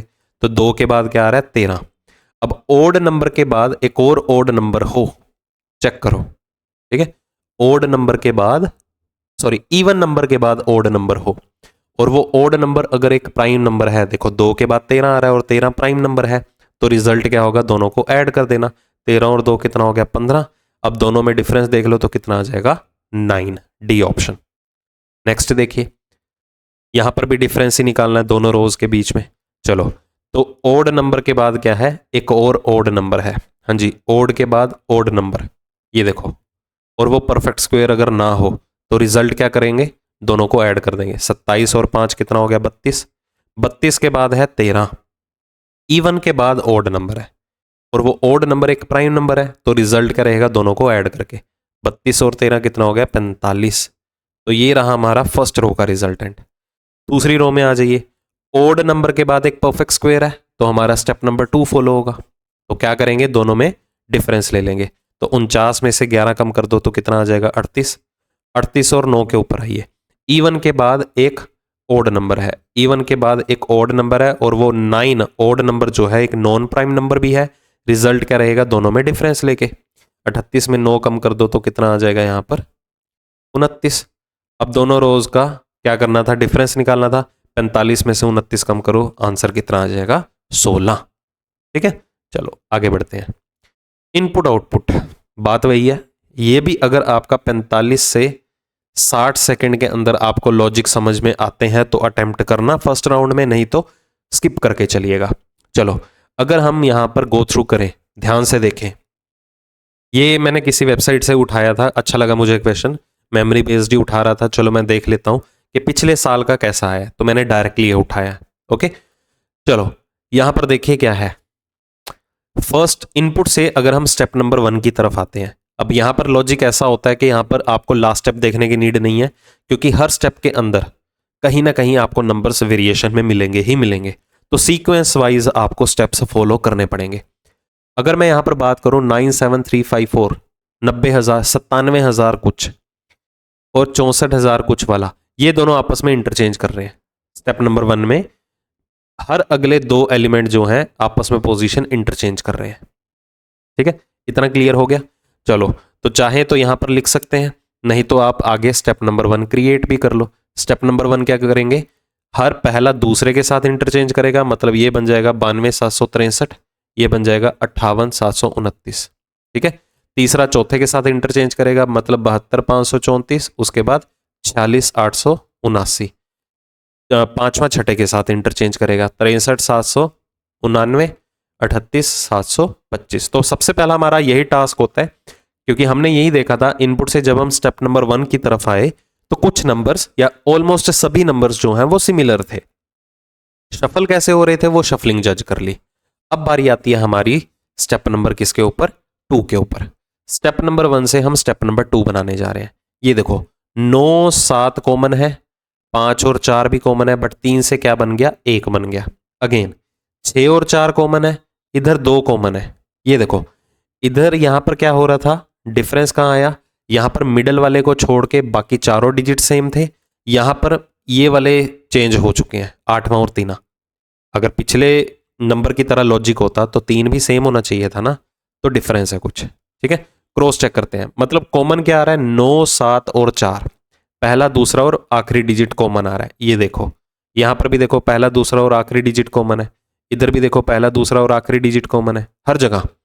तो बाकी दोनों डिजिट का क्या हुआ, देखो 5 और 3 से 15 बन गया, ये देखो 5 को 3 से मल्टीप्लाई करो तो 15 बन रहा है, ठीक है। 8 को 3 से मल्टीप्लाई करो तो 24 बन रहा है, 6 को 4 से मल्टीप्लाई करो तो देखो ये 24 बन रहा है, 8 को 4 से मल्टीप्लाई करो तो 32 बन रहा है। तो मुझे इतना रीजन क्लियर हो चुका है कि जब हम फर्स्ट स्टेप से सेकंड स्टेप की तरफ जाएंगे, जो विद इन द नंबर आपका तीसरा और चौथा डिजिट होगा उसको मल्टीप्लाई करना है। जैसे 7 को 6 से मल्टीप्लाई किया कितना आया 42, 3, 5 8 कॉमन हो गया, 7 को 2 से मल्टीप्लाई कितना आया 14, ठीक है। फिर उसके बाद 7 2 5 को 3 से मल्टीप्लाई किया कितना आया 15, ठीक है। उसके बाद 4 6 8 को 7 से मल्टीप्लाई किया तो कितना आया 56, समझ आ रहा है। उसके बाद 63, 7 और 8 को मल्टीप्लाई किया फिर से कितना आया 56, आगे 3 8 7 को 2 से मल्टीप्लाई किया कितना आया 14 5। ये हमारा स्टेप नंबर 2 बन गया, क्लियर। अब आते हैं स्टेप नंबर 3 के ऊपर। स्टेप नंबर 2 से स्टेप नंबर 3 की तरफ आइए। अब ध्यान दीजिए यहां पर जब हमने पहले नंबर की तरफ फोकस किया तो 1 4 5, ये देखो ये 3 डिजिट क्या बन गए 1 4 5, असेंडिंग ऑर्डर में लग गए। उसके बाद यहां पर भी देखो ये 2 4 2 2 2 4 असेंडिंग ऑर्डर में लग गए। आखिरी के 3 डिजिट्स की बात कर रहा हूं, ये देखो 28 243 में 2 4 3 क्या लिखा गया 2 3 4, क्लियर। और बाकी पहले दो संख्याओं के साथ क्या हुआ, पहले दो डिजिट के साथ क्या हुआ 9 और 7 बन गए 63, मतलब यहां पर मल्टीप्लाई कर दिया गया। 6 और 4 क्या बन गए 24, यहां पर मल्टीप्लाई हो गए। 2 और 8 क्या बन गए 16, यहां पर मल्टीप्लाई हो गए। तो मुझे इतना क्लियर हो चुका है कि जब हम स्टेप नंबर 2 से स्टेप नंबर 3 की तरफ जा रहे थे तो जो आखिरी 3 डिजिट है पहले तो वो असेंडिंग ऑर्डर में लग जाएंगे बढ़ते क्रम में, और जो पहले 2 डिजिट्स हैं आगे उनका प्रोडक्ट लग जाएगा। सिमिलरली 1 4 9 असेंडिंग ऑर्डर में लग जाएंगे, इन दोनों का प्रोडक्ट आज 8 को 5 से गुना करो 40 यहां लग जाएगा। आगे देखिए 1 5 4 क्या बनेगा 1 4 5 बनेगा, 7 और 2 को मल्टीप्लाई करो तो कितना आ जाएगा 14 आ जाएगा। 5 6 9 की बात करते हैं, असेंडिंग ऑर्डर में लग जाएंगे। 6 को 4 से मल्टीप्लाई करो तो कितना आ जाएगा 24 आ जाएगा। इसके बाद 5 6 9 फिर से लग जाएंगे। उसके बाद 63, 6 और 3 को मल्टीप्लाई करें तो 18 आ जाएगा। इसके बाद 1 4 5 ये असेंडिंग ऑर्डर में ही बैठे हुए थे, 8 और 3 को मल्टीप्लाई करो तो 24 आ जाएगा। तो 3 स्टेप्स बन गए हमारे पास। ज़रूरी नहीं है, अब मैं ये पैरेलली क्यों बना रहा हूं, क्योंकि हर स्टेप में मुझे एक नई अप्रोच देखने को मिल रही है। कौन इतना ध्यान में रखेगा, तो बेहतर है स्टेप्स पैरेलली बना सकते हो आप, ठीक है। नहीं तो पहले इसको आइडेंटिफाई करना है लॉजिक्स को, तो कर लो, क्या दिक्कत है, टाइम उतना ही लगेगा। चलो तीसरे स्टेप से चौथे स्टेप की तरफ आते हैं। अब देखो 14 563 था तो क्या बन गया 1 3 4 5 6। ये देखो with in the number digit को असेंडिंग ऑर्डर में अरेंज कर दिया। 23 416 1 2 3 4 6 3 4 6, ठीक है। तो मतलब मुझे मेरा फोर्थ स्टेप का भी पता चल चुका है कि विद इन द नंबर सभी डिजिट्स को असेंडिंग ऑर्डर में अरेंज करना है। ये देखो यहां पर क्या बन जाएगा 0 1 4 4 9, ठीक है। यहां पर देखिए 1 1 4 4 5 बन गया। इधर बात करें तो कितना बनेगा 2 4 5 6 9 बन गया। इधर देखिए क्या बनेगा 1 5 6 8 9 बन जाएगा। और इधर बात करें तो 1 2 4 4 5 बन जाएगा, ठीक है जी। चलो फिफ्थ स्टेप के ऊपर आते हैं, मतलब आखिरी स्टेप हमारा कंक्लूड होने वाला है। यहां पर देखिए हुआ क्या, 5 डिजिट से 3 डिजिट बन गए 811। कैसे बना भाई, जैसे कि 1 और 3 4 4 और 4 8 8, तो यहां से पता चला कि विद इन द नंबर पहले 3 डिजिट्स को ऐड कर दिया, 6 और 5 11 बन गए, ठीक है। क्रॉस चेक करते हैं कि ये 3 डिजिट 2 2 2 कितना बन गए 6 बन गए, 4 और 4 कितने बन गए 8 बन गए, ठीक है। यहाँ पर इन तीनों डिजिट्स को ऐड करो कितना बन गया, ये 6 बन गया, 6 और 4 कितने बन गए 10 भी बन गए। तो मतलब यहाँ पर स्प्लिट किया गया है पूरे के पूरे नंबर को। स्प्लिट कैसे किया गया, पहले 3 नंबर्स का सम पहले लिख दिया, आखिरी 3 नंबर्स का सम फिर लिख दिया 612। इधर आइए 0 1 4 को ऐड करो कितना बना 5, 9 और 4 कितने बने 13 बने, समझ आया। इन तीनों को जोड़ो कितना बना 6 बना, 5 और 4 कितने हो गए 9 हो गए। उसके बाद 245 नंबर्स को ऐड करो, 5 4 9 और 2 कितना हो गए 11, 6 और 9 कितने हो गए 15 हो गए। उसके बाद सम ऑफ डिजिट्स लिया गया, पहले 3 अलग आखिरी 2 अलग, 6 5 11 और 1 12 बन गया, 9 और 8 कितना बन गया, 17 बन गया। उसके बाद ये कितना बन गया, 7, और ये कितना बन गया, 9। चलो इसके अलावा कुछ किया गया जी, बिल्कुल नहीं। समझ आ गए स्टेप्स। चलो क्वेश्चन के ऊपर आते हैं। कहता what is the sum of all the digits of third number from the right in step number 3। Step number 3 में थर्ड फ्रॉम द राइट देखो कौन है, थर्ड राइट पे है ये 5 6 9 2 4, इनका सम ऑफ डिजिट्स निकालना है। 5 6 11 9 20 और 6 कितना हो गया, 26 जो है आपका final answer, B option. Okay चलो तसल्ली हो जाएगी अगर एक ऑप्शन आपने पहला क्वेश्चन अटेम्प्ट किया और जो आपने आंसर कंक्लूड किया ना, अगर वो ऑप्शन में मिल जाए तो तसल्ली होगी, मतलब एक कॉन्फिडेंस बिल्डअप हो जाएगा कि हाँ आपने स्टेप्स जो है एक्यूरेटली निकाले। क्योंकि गलतियां बहुत से स्टूडेंट करते हैं, तो जो भी आप ऑपरेशंस अप्लाई करेंगे तो थोड़ा केयरफुली अटेम्प्ट करना। In which of the following step ये numbers appears consecutively in the same order. ये तीनों के तीनों नंबर्स जो हैं सेम ऑर्डर में कहाँ दिखाई दे रहे हैं, 0 14 49 11 445। 0 से शुरू होने वाला तो सिर्फ एक ही ऑप्शन था, ये देखो 0 14 49 11 445 24 569, यही है। तो स्टेप नंबर 4 के अंदर ये दिखाई दे रहे हैं। ठीक है चलो ये मैं इरेज कर देता हूँ अगले क्वेश्चन के लिए, ताकि आपको कंफ्यूजन ना हो कि ये क्यों मार्क किया हुआ है। चलो how many numbers are exactly divisible by 3 in the penultimate step. Penultimate step का मतलब क्या होता है, सेकंड लास्ट, या हम कह सकते हैं लास्ट बट वन। तो ऐसे कितने नंबर्स हैं जो 3 से डिवाइड होने वाले हैं। ठीक है अब 3 का डिविजिबिलिटी रूल आपको पता होना चाहिए। अगर कोई भी नंबर में सम ऑफ डिजिट्स कर दे, अगर वो 3 के मल्टीपल है मतलब वो 3 से डिवाइड होगा। जैसे कि यहां पर बात करें, इन सभी संख्याओं का जोड़ कितना आ रहा है ये आपको चेक करना है। ठीक है तो 1 2 3 3 6 4 10 और 8 कितने हो गए, 18। ठीक है तो ये 3 से डिवाइड होगा क्योंकि सम ऑफ डिजिट्स 3 से डिवाइड हो रहा है। इधर आइए 4 5 4 9 9 9 18, ये भी डिवाइड होगा, ये देखो 3 से। उसके बाद यहां पर आइए 1 और 1 2 8 10 और 5 15, ये भी डिवाइड होगा 3 से। उसके बाद देखिए 4 और 2 6 5 11 6 17 और 9 कितने हो गए, 26, ये नहीं होगा डिवाइड क्योंकि 26 3 का मल्टीपल नहीं है। उसके बाद देखिए 5 1 6 6 12 8 20 और 9 29, ये भी नहीं होगा क्योंकि 29 3 के टेबल पे नहीं आता। आफ्टर दिस 1 2 3 4 7 4 11 और 5 कितना होगा, 16, ये भी नहीं होगा। तो 3 संख्याएं ऐसी हैं जो 3 से डिवाइड होंगी। What is the product of the first 3 digits of the fourth number from the left in step number 2। कहता जो स्टेप नंबर 2 का बाएं ओर से चौथा नंबर है, बाएं से चौथा नंबर यहां पर ये है। ठीक है 46 569, इसके पहले 3 डिजिट्स का प्रोडक्ट निकालना है। ठीक है तो ये कितना आ जाएगा, 120, ए ऑप्शन। अगला क्वेश्चन देखिए विच of the following number is third from the left hand in step number 5। Step number 5 में थर्ड फ्रॉम द लेफ्ट यहां पर कौन आ रहा है, 69। कंफर्म 5 नंबर फ्री के मिल गए मुझे। ठीक है चलो आगे बढ़ते हैं। और ऑल दी बेस्ट नहीं है, अब ये आखिरी सेट था, अब हम सिटिंग और पजल की भी तो टर्न आएगी। अभी टाइम बहुत पड़ा है पेपर के अंदर, है ना, क्योंकि आपने तकरीबन ये 25 मिनट में सारे कर लिए होंगे। हाँ अब बात आती है सिटिंग और पजल के बारे में। मैंने आपको बोला था देखो पहले तो मेंटली प्रिपेयर होके जाना है आपको कि कौन कौन सा क्वेश्चन आपको जो है अटेम्प्ट करना है, कौन सा इग्नोर करके चलना है। सिटिंग और पजल ये मान के चलिए आपको 3 से 4 सेट रहेंगे। ठीक है तो आपको जो है सारे के सारे नहीं करने, आप ये सोच के जाइएगा सिर्फ आपको एक ही करना है।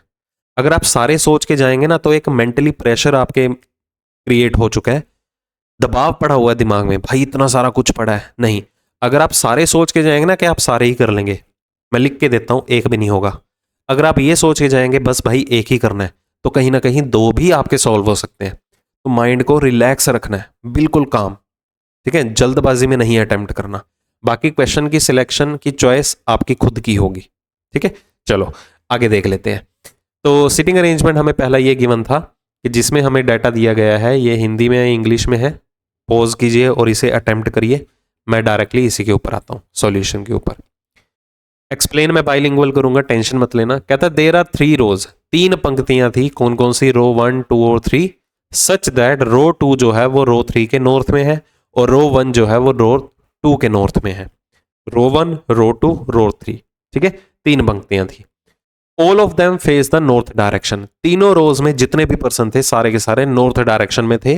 The person sit in row 1 sit are exactly opposite to the person sit in row 2। ठीक है जी, रो 1 के जो पर्सन हैं वो एग्जैक्टली अपोजिट हैं जो रो 2 में बैठे हुए हैं, and vice versa. And the person sit in row 2 are exactly opposite to the person in row 3। Row 3 के जस्ट अपोजिट में रो 2 वाले पर्सन है, और वाइस वर्सा। पर्सन कहां से कहां तक है? ए से लेके आर तक, as per the English alphabetical series, but not necessarily in the same order. समझ में आ गई बातें? कि 3 पंक्तियां हैं, row 1, row 2, row 3। Total number of person क्या है?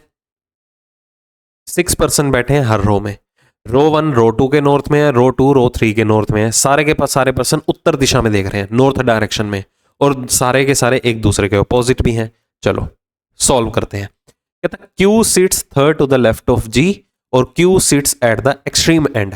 अब Q G का थर्ड लेफ्ट पे है और Q एक्सट्रीम एंड पे भी है। हमें नहीं पता ना Q फर्स्ट रो में है, सेकंड रो में है, थर्ड रो में है। तो रैंडमली मैं कोई भी अप्रोच में ले लेता हूं कि Q बैठा हुआ है और वो किसके थर्ड लेफ्ट पे है? G का थर्ड लेफ्ट है। ठीक है, तो Q का थर्ड लेफ्ट G हो गया, एक्सट्रीम एंड पे आएगा, और हर रो में 6 पर्सन आएंगे, तो ये 6 पर्सन हमने बना लिए। ठीक है, नहीं तो एरो हेड लगा के करना है वैसे कर लीजिए। जहां भी G आएगा, ओके, उसके थर्ड लेफ्ट पे 1 2 3, यहां पर कौन आ गया? Q अवेलेबल हुआ। बाकी 2 पर्सन G के राइट में होंगे, reason being Q extreme end पे आ रहा है। ठीक है जी, अभी नहीं पता ये कौन सी रो का पार्ट है। A sits to the north of Q। A जो है वो Q के नॉर्थ में है। अब Q के नॉर्थ में है तो कहीं ना कहीं A जो है हमें यहां बिठाना होगा, क्योंकि सेकंड रो जो है वो थर्ड रो के नॉर्थ में है। ठीक है, और बाकी के 5 पर्सन A के राइट में होंगे। घबराना नहीं है, ट्रिपल रो वाला भाई, डबल रो वाले नहीं होते, ट्रिपल रो कहां से हो जाएगा? इकलौता सिटिंग अरेंजमेंट है तो इजीली सॉल्व कर लोगे। 2 person sit between A and the one who sits immediate left of H। कहता A और जो पर्सन H के इमीडिएट लेफ्ट में है, जो भी होगा, उन दोनों के बीच में 2 पर्सन है। तो मैं ये भी कह सकता हूं A और H के बीच में 3 पर्सन आ रहे हैं। तो क्वेश्चन को कॉम्प्लेक्स क्यों बनाना, आसान बना के चलिए आगे। The one who sits to the north of H। अब H के नॉर्थ में जो भी बैठेगा, मतलब कि हमें पता चल चुका है कि Q वाली जो हमने रो कंसीडर की थी वो थर्ड रो थी। ठीक है, H के नॉर्थ में अब यहां पर टोटली 6 पर्सन हम बिठा लेते हैं पहली बात तो। ठीक है, अब सॉल्व करिए। तो यहां पर क्या बोला गया था? The one who sits to the north of H is the only neighbour of B। कहता H के नॉर्थ में जो भी बैठेगा वो B का इकलौता पड़ोसी है। ठीक है, इकलौता B का ही पड़ोसी है। तो H के नॉर्थ में ये वाला पर्सन आ रहा है, वो इकलौता B ही उसका इकलौता पड़ोसी है। तो B के लिए कंडीशन पता चल गई कि B जो है वो राइट एंड पे होगा। ये देखिए, ये फर्स्ट रो है, ये सेकंड रो है, और ये थर्ड रो है। ओके, चलो आगे देखिए। N sits second to the left of E। N जो है वो E का सेकंड लेफ्ट है। हमें नहीं पता N कहां पर है, हमें नहीं पता E कहां पर है, तो इसको होल्ड पे रखते हैं। E sits neither adjacent to G nor at the extreme end. कहता E ना तो G का एडजेसेंट है, मतलब ना तो G के साथ में बैठा है, ना तो कहीं E एक्सट्रीम एंड पे आएगा। तो मतलब E फर्स्ट रो का भी पार्ट हो सकता है, सेकंड का भी हो सकता है। ठीक है, चलो आगे देखो। 1 person sits between B and C। B और C के बीच में केवल एक ही पर्सन आएगा। C does not sit adjacent to N। C भी N के बगल में नहीं है। ठीक है, इतना भी कंफर्म हो गया। आगे देखिए। The number of person sits between A and H is same as between L and D। Okay, जितने A और H में है, अब देखो A और H में कितने पर्सन आ रहे थे? 3 पर्सन आ रहे थे। तो L और D के बीच में भी कितने हैं? 3 पर्सन आएंगे। पता नहीं है कौन कहां पर है। और D के बारे में इंफॉर्मेशन है, ये देखो लिखा है ना, हु मतलब D के बारे में बात हो रही है। D sits south of R। तो D जो है, मैं इसको साइड पे लिख देता हूं कि C N का पड़ोसी नहीं है, कि D जो है वो R के साउथ में है। तो मतलब इतना कंफर्म हो गया कि D जो है फर्स्ट रो में नहीं आएगा, या तो वो सेकंड रो में होगा या तो वो थर्ड रो में होगा। ओके, आगे देखिए। R seats at the extreme and. R जो है वो एक्सट्रीम एंड पे है। ठीक है, तो R जो है फर्स्ट रो में यहां पर भी आ सकता है, R जो है फर्स्ट रो में यहां पर भी आ सकता है। ओके, बट R यहां पर नहीं होगा, क्योंकि अगर हम R को यहां पर ले लेते हैं तो यहां पर कौन होना चाहिए था? D होना चाहिए था। नहीं हो सकता ना, तो आर के लिए पोजीशन हम फिक्स कर देते हैं, आर एक्सट्रीम एंड पे यहीं पर ही आएगा। उसके साउथ में कौन है, डी। डी और एल के बीच में कितने पर्सन है, 3 पर्सन आएंगे। क्लियर, तो हम इसको यूज कर चुके हैं। ओके, चलो आगे देखते हैं। ठीक है, इसको भी यूज कर लिया। आगे देखिए क्या गिवन है data, P sits second to the left of J in the same row as C। P जो है J का सेकंड लेफ्ट है और वो उसी पंक्ति में है, रो में है जिसमें C बैठा हुआ है। मतलब C P J तीनों रोज में है, मतलब ये पहली रो में है। J का सेकंड लेफ्ट P, J यहां भी हो सकता है, J यहां भी हो सकता है। 2 केसेस बन रहे हैं, आगे बढ़ते हैं। F sits just next to J। F जो है J के बगल में है, नेक्स्ट में, तो J को मैं यहां नहीं ले सकता क्योंकि J के नेक्स्ट में कौन, F भी तो आना है। तो J के लिए पोजीशन फिक्स हो गई, उसका सेकंड लेफ्ट हो गया P। P J के नेक्स्ट में कौन है, F अवेलेबल है। इसको भी हमने यूज कर लिया। आगे बढ़िए, क्या कहता है।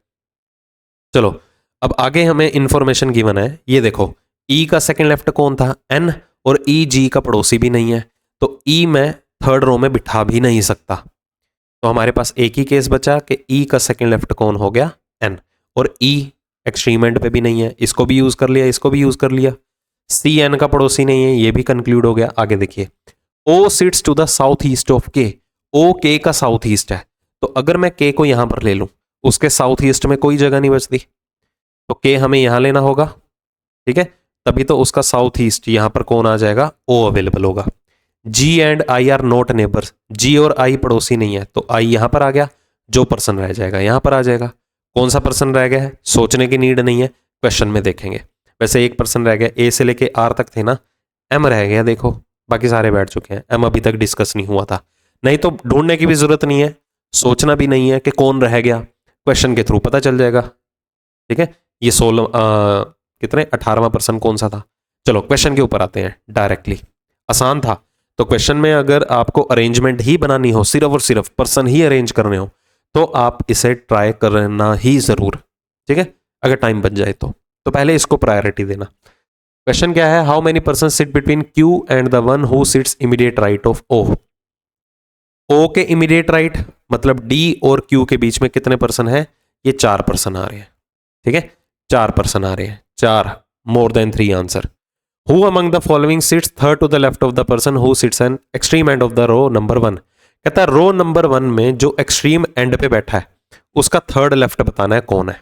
ठीक है, तो एक्सट्रीम एंड पे देखो यहां पर कौन आ रहा है, बी का थर्ड लेफ्ट यहां पर कौन बैठा हुआ है, J अवेलेबल है। ठीक है, वैसे देखा जाए P भी एक्सट्रीम एंड पे है, बट P का थर्ड लेफ्ट नहीं निकाल सकते ना, तो इसलिए हमें आंसर ए ऑप्शन मार्क करना होगा। विच of the following statement is true या आर ट्रू, कौन सा कथन सही है। एक से ज्यादा भी हो सकते हैं। A and H sit in the same row, देखो A और H सेम रो में है जी, बिल्कुल है, तो पहले वाला तो सही है। H sits north west of J, जी H जो है वो G का नॉर्थ वेस्ट है, हाँ जी, G यहां पर है, H यहां पर है, तो H जो है वो G के नॉर्थ ईस्ट में आ रहा है। ये देखो G के नॉर्थ ईस्ट में आ रहा है, ना कि नॉर्थ वेस्ट में आ रहा है। दूसरा गलत हो गया। K seats at the extreme and, क्या K एक्सट्रीम एंड पे है जी, बिल्कुल नहीं, K तो कहीं ना कहीं बीच में बैठा हुआ है, तो आपका सिर्फ और सिर्फ पहला सही है समीकरण, sorry statement. If all the person sit in row 3 are arranged in the alphabetical order from left to right, then position of how many person remain unchanged. कहता है अगर रो 3 में सारे के सारे पर्सन बाएं से दाएं, left to right alphabetically arrange करें, तो कितने पर्सन ऐसे हैं जो अपनी पोजीशन चेंज ही नहीं करेंगे। तो सिर्फ इन्हीं पर्सन को ही अल्फाबेटिकली अरेंज करना है, मतलब डी के बाद अल्फाबेटिकली कौन आ जाएगा, G, फिर आ जाएगा L, M, O, Q। तो कितने पर्सन ऐसे हैं जिन्होंने पोजीशन चेंज नहीं की, सिर्फ और सिर्फ एक पर्सन, ए ऑप्शन आंसर। ठीक है, चलो आगे बढ़ते हैं और देखते हैं। ये तो डाटा सफिशिएंसी था, और देखिए सिटिंग पजल कौन सा था। एक तो ये है पजल का क्वेश्चन, ठीक है, और एक ये है पजल का क्वेश्चन। अब दोनों में से चॉइस कैसी रखें। अगर मैं इसको ध्यान से देखूं तो ये क्वेश्चन जो है आपका रैंकिंग विद पजल का ब्लड रिलेशन का केस है। ध्यान से पढ़ लीजिए, ये रैंकिंग विद ब्लड रिलेशन है, इसे अटेम्प्ट मत करना। ठीक है, डबल एंटिटी हो गया, रैंकिंग भी सॉल्व करो, ब्लड रिलेशन भी सॉल्व करो, तो ये कहीं ना कहीं टाइम कंज्यूमिंग हो सकता है। इसके बाद का देखें, एक और जो पजल था, ये सिंपली पजल है और यहां पर मंथ बेस्ड है। ठीक है, 3 डेट्स अवेलेबल हैं और डिफरेंट कलर्स भी हैं, तो इसको आप पहले प्रायोरिटी दे सकते हो, ये वाले सेट को पहले प्रायोरिटी दीजिएगा। चलो तो यहीं पर ही सॉल्व कर लें, जगह इतनी नहीं है, चलो ट्राई करते हैं, स्पेस कम है तो शुरू करते हैं। तो मंथ कौन कौन से हैं, जून, सितंबर और अक्टूबर, उन तीनों मंथ्स की 3 डिफरेंट डेट हैं, 5, 11 और 14।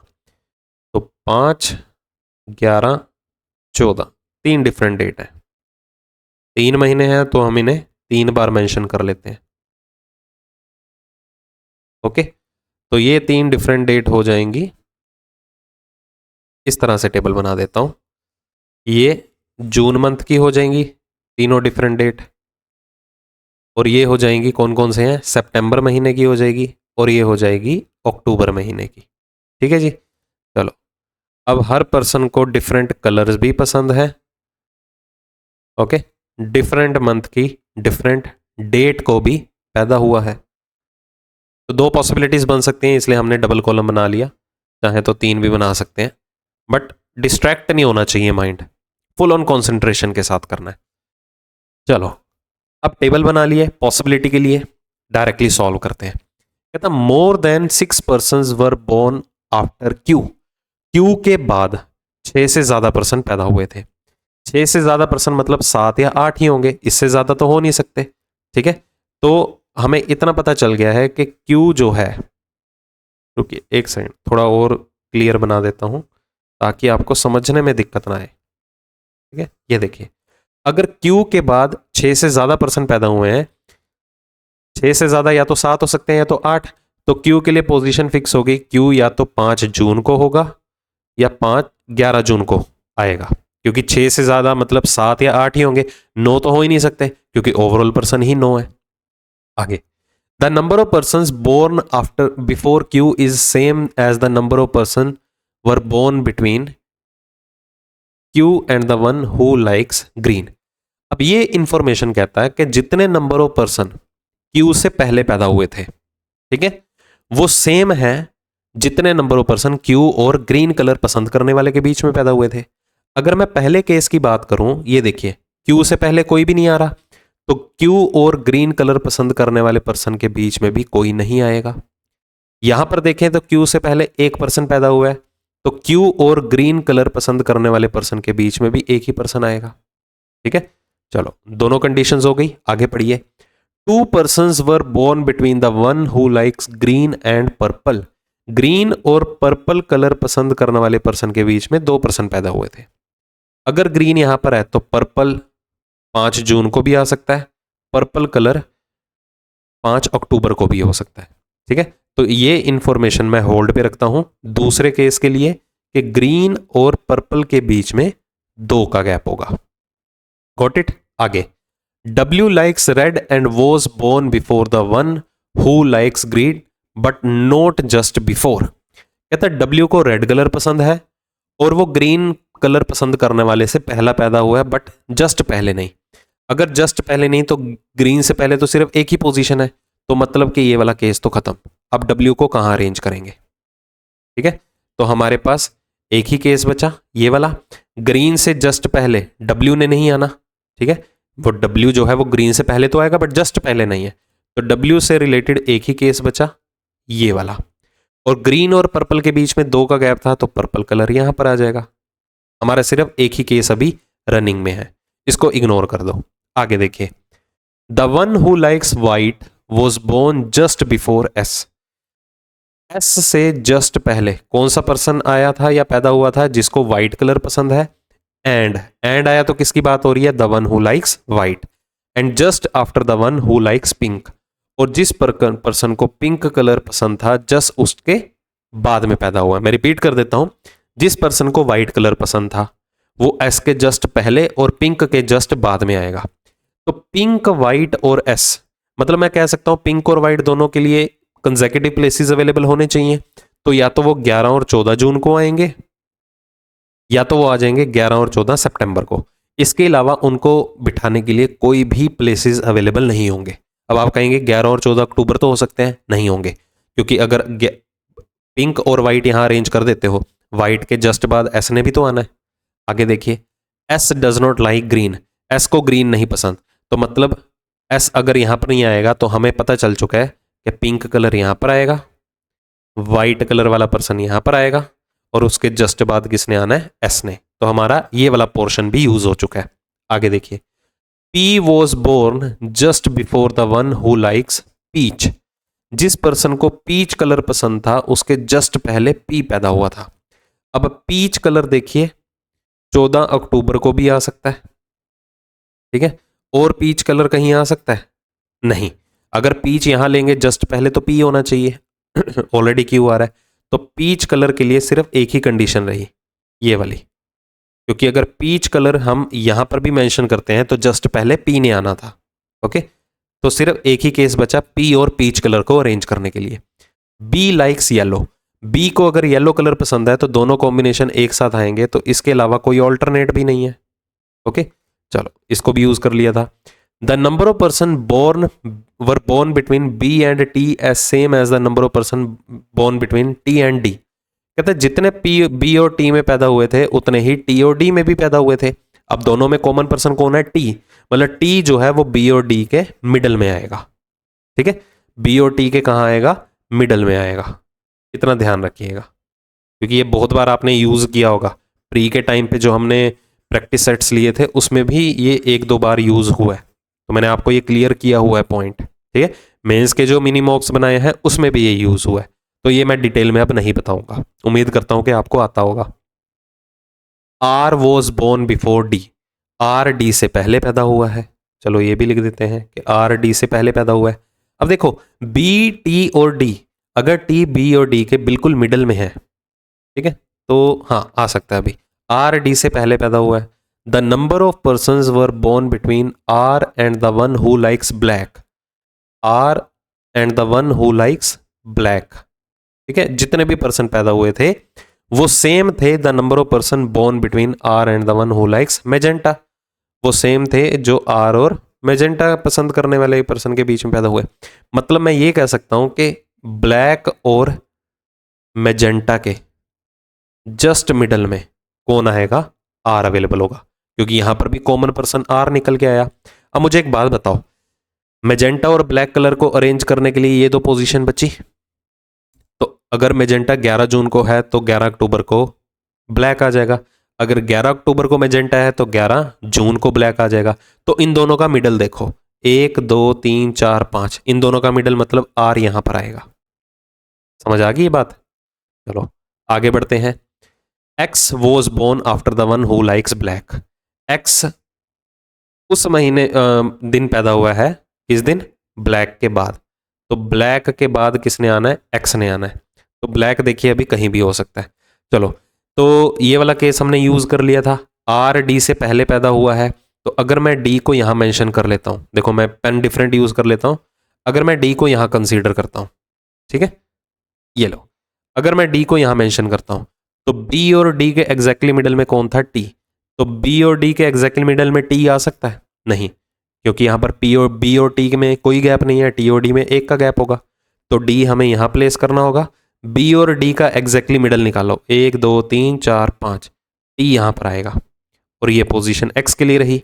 तो अगर एक्स ब्लैक के बाद पैदा हुआ है, ठीक है, तो ब्लैक कलर यहां पर आ जाएगा, और यहां पर कौन सा कलर आ जाएगा, मैजेंटा। समझ आ गई जी? तो इजी लेवल का पजल था ये। तो वही बात है, क्वेश्चन की शक्ल पे नहीं लिखा होगा कि हाँ मैं इजी हूं या टफ लेवल का हूं, अटेम्प्ट करने के बाद पता चलेगा। डिपेंड करेगा एंटिटीज कितनी है, 2 एंटिटीज के ऊपर बेस्ड है, 3 एंटिटीज के ऊपर बेस्ड है, क्या है। ठीक है, चलो इसी से रिलेटेड अब क्वेश्चन अटेम्प्ट कर लेते हैं एक बार। तो पहला क्वेश्चन क्या है, the number of persons were born between R and the one who likes red, R और रेड में देखो कितने पर्सन पैदा हुए थे। ठीक है, आर ये रहा, रेड कलर वाला ये रहा, कितने पर्सन पैदा हुए हैं, 3। ठीक है, तो हमें देखना है वो किसके बराबर है, 3 पर्सन पैदा हुए। Is same as the number of person born between S and the one who likes, तो एस और कौन सा पर्सन ऐसा है जिसके बीच में 3 पर्सन पैदा हुए हैं वो चेक करो। एस यहां पर है तो 1 2 3 पर्सन पैदा हुए हैं, बी या जिसे येलो कलर पसंद है, येलो पसंद है, कौन सा कॉम्बिनेशन करेक्ट है, बी 11 जून को आ रहा है, चेक करो, नहीं, बी तो 14 जून को आ रहा है, तो पहला हो गया गलत। एक्स ग्रीन, हाँ जी, एक्स ग्रीन, ये बिल्कुल करेक्ट है, ये देखो ये वाला करेक्ट है। बोथ बी एंड सी वाला है तो सी ऑप्शन भी चेक करो। पी 14 अक्टूबर को आ रहा है, हाँ जी, पी 14 अक्टूबर को आ रहा है, नहीं, पी तो 11 अक्टूबर को आ रहा है, तो ये एलिमिनेट, आंसर आ गया आपका बी ऑप्शन। ठीक है, टी मेजेंटा है, नहीं, बी ऑप्शन आपका फाइनल आंसर है। How many person were born between the one who likes pink and the one who was born just after P. कहता है जिस पर्सन को पिंक कलर पसंद है और जो पी के जस्ट बाद पैदा हुआ है, उसके बीच में कितने पर्सन पैदा हुए थे। पिंक और पी के जस्ट बाद वाला, हाँ जी, पिंक कलर फाइंड आउट करो, हाँ जी, पिंक कलर रहा ये, और पी के जस्ट बाद कौन है, डी, इन दोनों के बीच में 3% पैदा हुए, तो ऑप्शन में चेक करना है ऐसे कौन से पर्सन है जिनके बीच में 3% पैदा हुए। As many person born between W and T, चलो डब्ल्यू और टी में देखो कितने पर्सन पैदा हुए, 1 2 3 4, गलत, पहले वाला तो गलत। As many person born after the one who likes purple, कहता है जितने पर्पल के बाद पैदा हुए, पर्पल के बाद कितने आ रहे हैं, 2, ये भी गलत हो गया।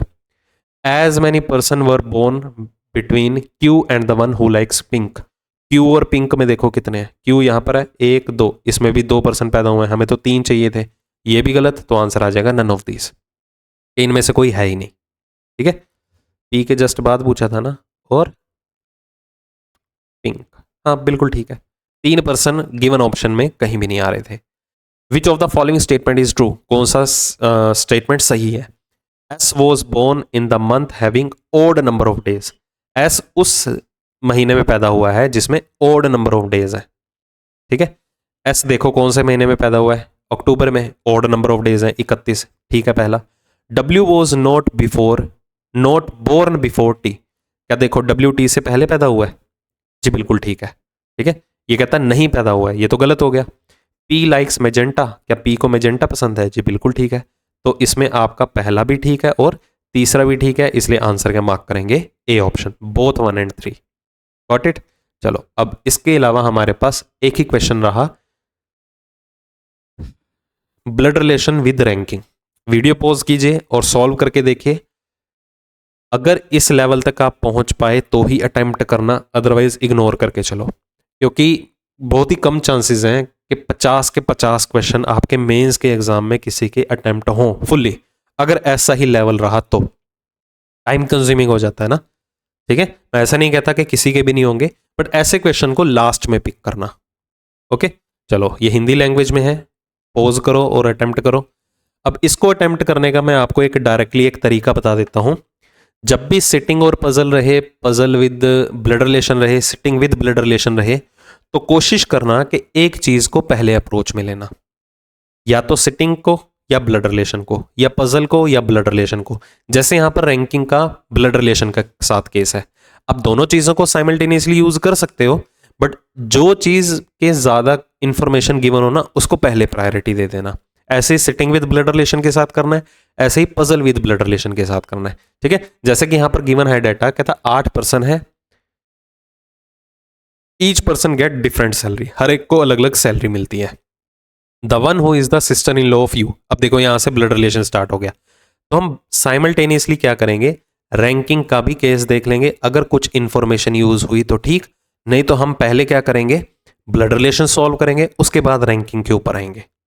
तो आपका हल्का सा टाइम लगेगा, कब, जब आप पैराग्राफ को 2 बार पढ़ना पड़ेगा, इस वजह से। क्यों, क्योंकि पहली बार पढ़ेंगे सारी की सारी इंफॉर्मेशन ब्लड रिलेशन के लिए, फिर दूसरी बार पढ़ेंगे रैंकिंग को सॉल्व करने के लिए।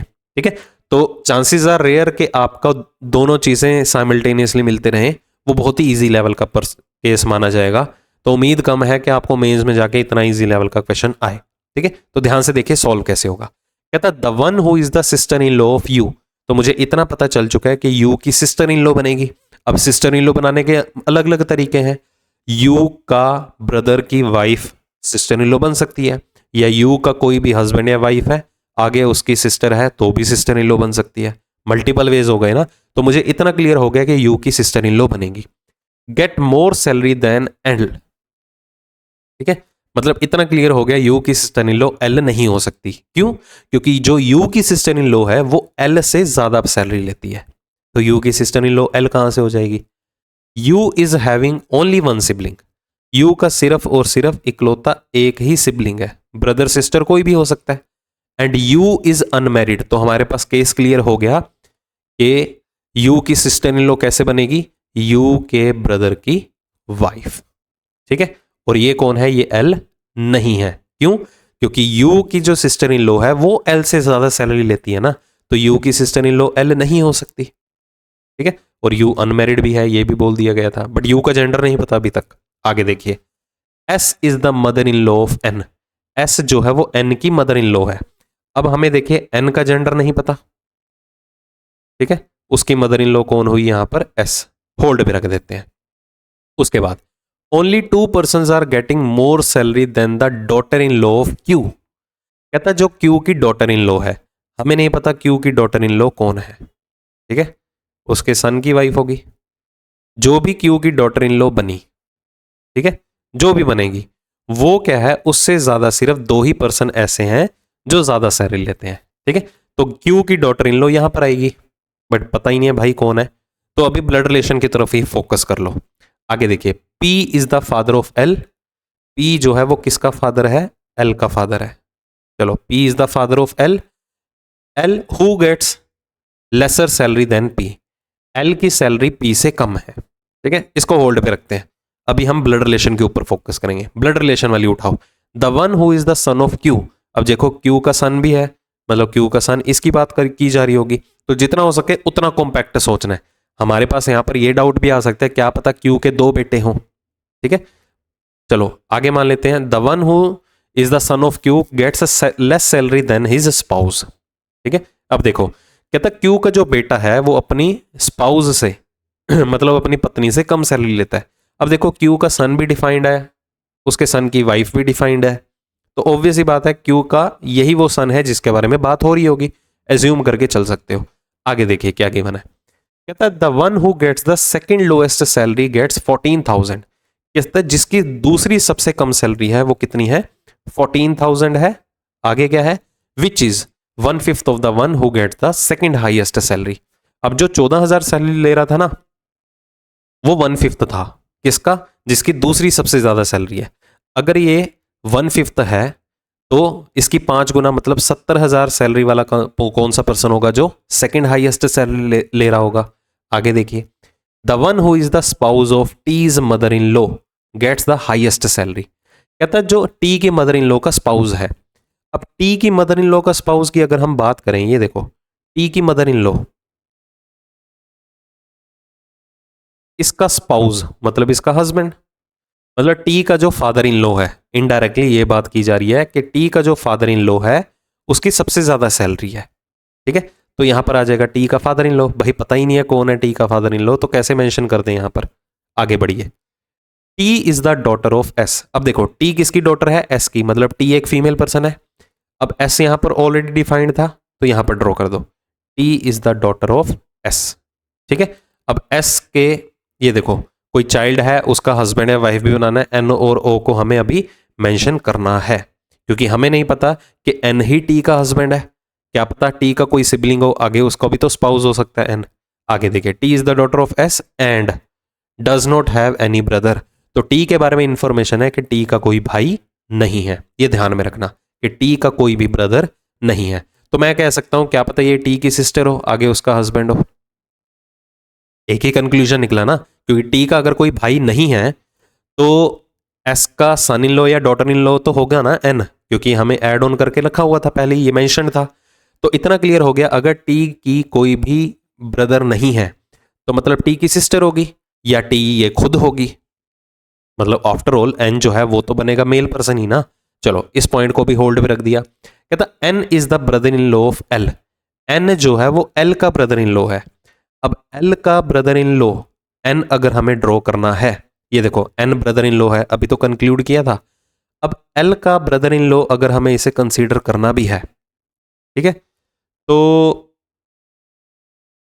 N is the brother in law of L, ठीक है ठीक है। चलो इस चीज को होल्ड पे रखते हैं, एन अगर एल का ब्रदर इन लॉ है। मैं ये देख रहा था इसको मर्ज कैसे कर सकते हैं, अभी मर्ज नहीं हो पा रहा, ठीक है।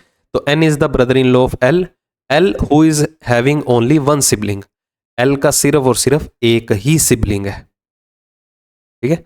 एल का क्या है, सिर्फ और सिर्फ एक ही सिबलिंग है, ओके, और उसके ब्रदर इन लॉ के बारे में बात की जा रही है और वो कौन है, एन। Got it. चलो आगे इंफॉर्मेशन देखते हैं क्या गिवन है, क्या पता आगे कोई डाटा अवेलेबल मिल जाए। Only 3% get less salary than R. R से सिर्फ 3 ही पर्सन ऐसे हैं जो कम सैलरी लेते हैं। Both T and P neither have a brother in law NOR having sister in law. T और पी दोनों की भी कहीं ना कहीं कोई भी ना तो ब्रदर इन लॉ है ना ही सिस्टर इन लॉ है। अगर उनका ब्रदर इन लॉ और सिस्टर इन लॉ नहीं है तो हम मान रहे थे ना या तो ये खुद टी होगा या तो कोई टी की सिस्टर ही होगी। अब ये खुद ही टी होगा, क्यों? क्योंकि अगर मैं इसे टी की सिस्टर मान लेता हूं, ध्यान से समझना इस पॉइंट को, तो मेंशन है ना टी का कोई ब्रदर इन लॉ है ही नहीं, तो एन तो टी का ब्रदर इन लॉ बन जाएगा। तो यहां से कंक्लूड हो गया कि एन जो है वो टी का ही हस्बैंड है। देखो ये कंफ्यूजन जरूर होगी आपको समझते वक्त, कहीं भी कंफ्यूजन हो प्लीज इसे रिवाइंड करके जरूर देख लेना।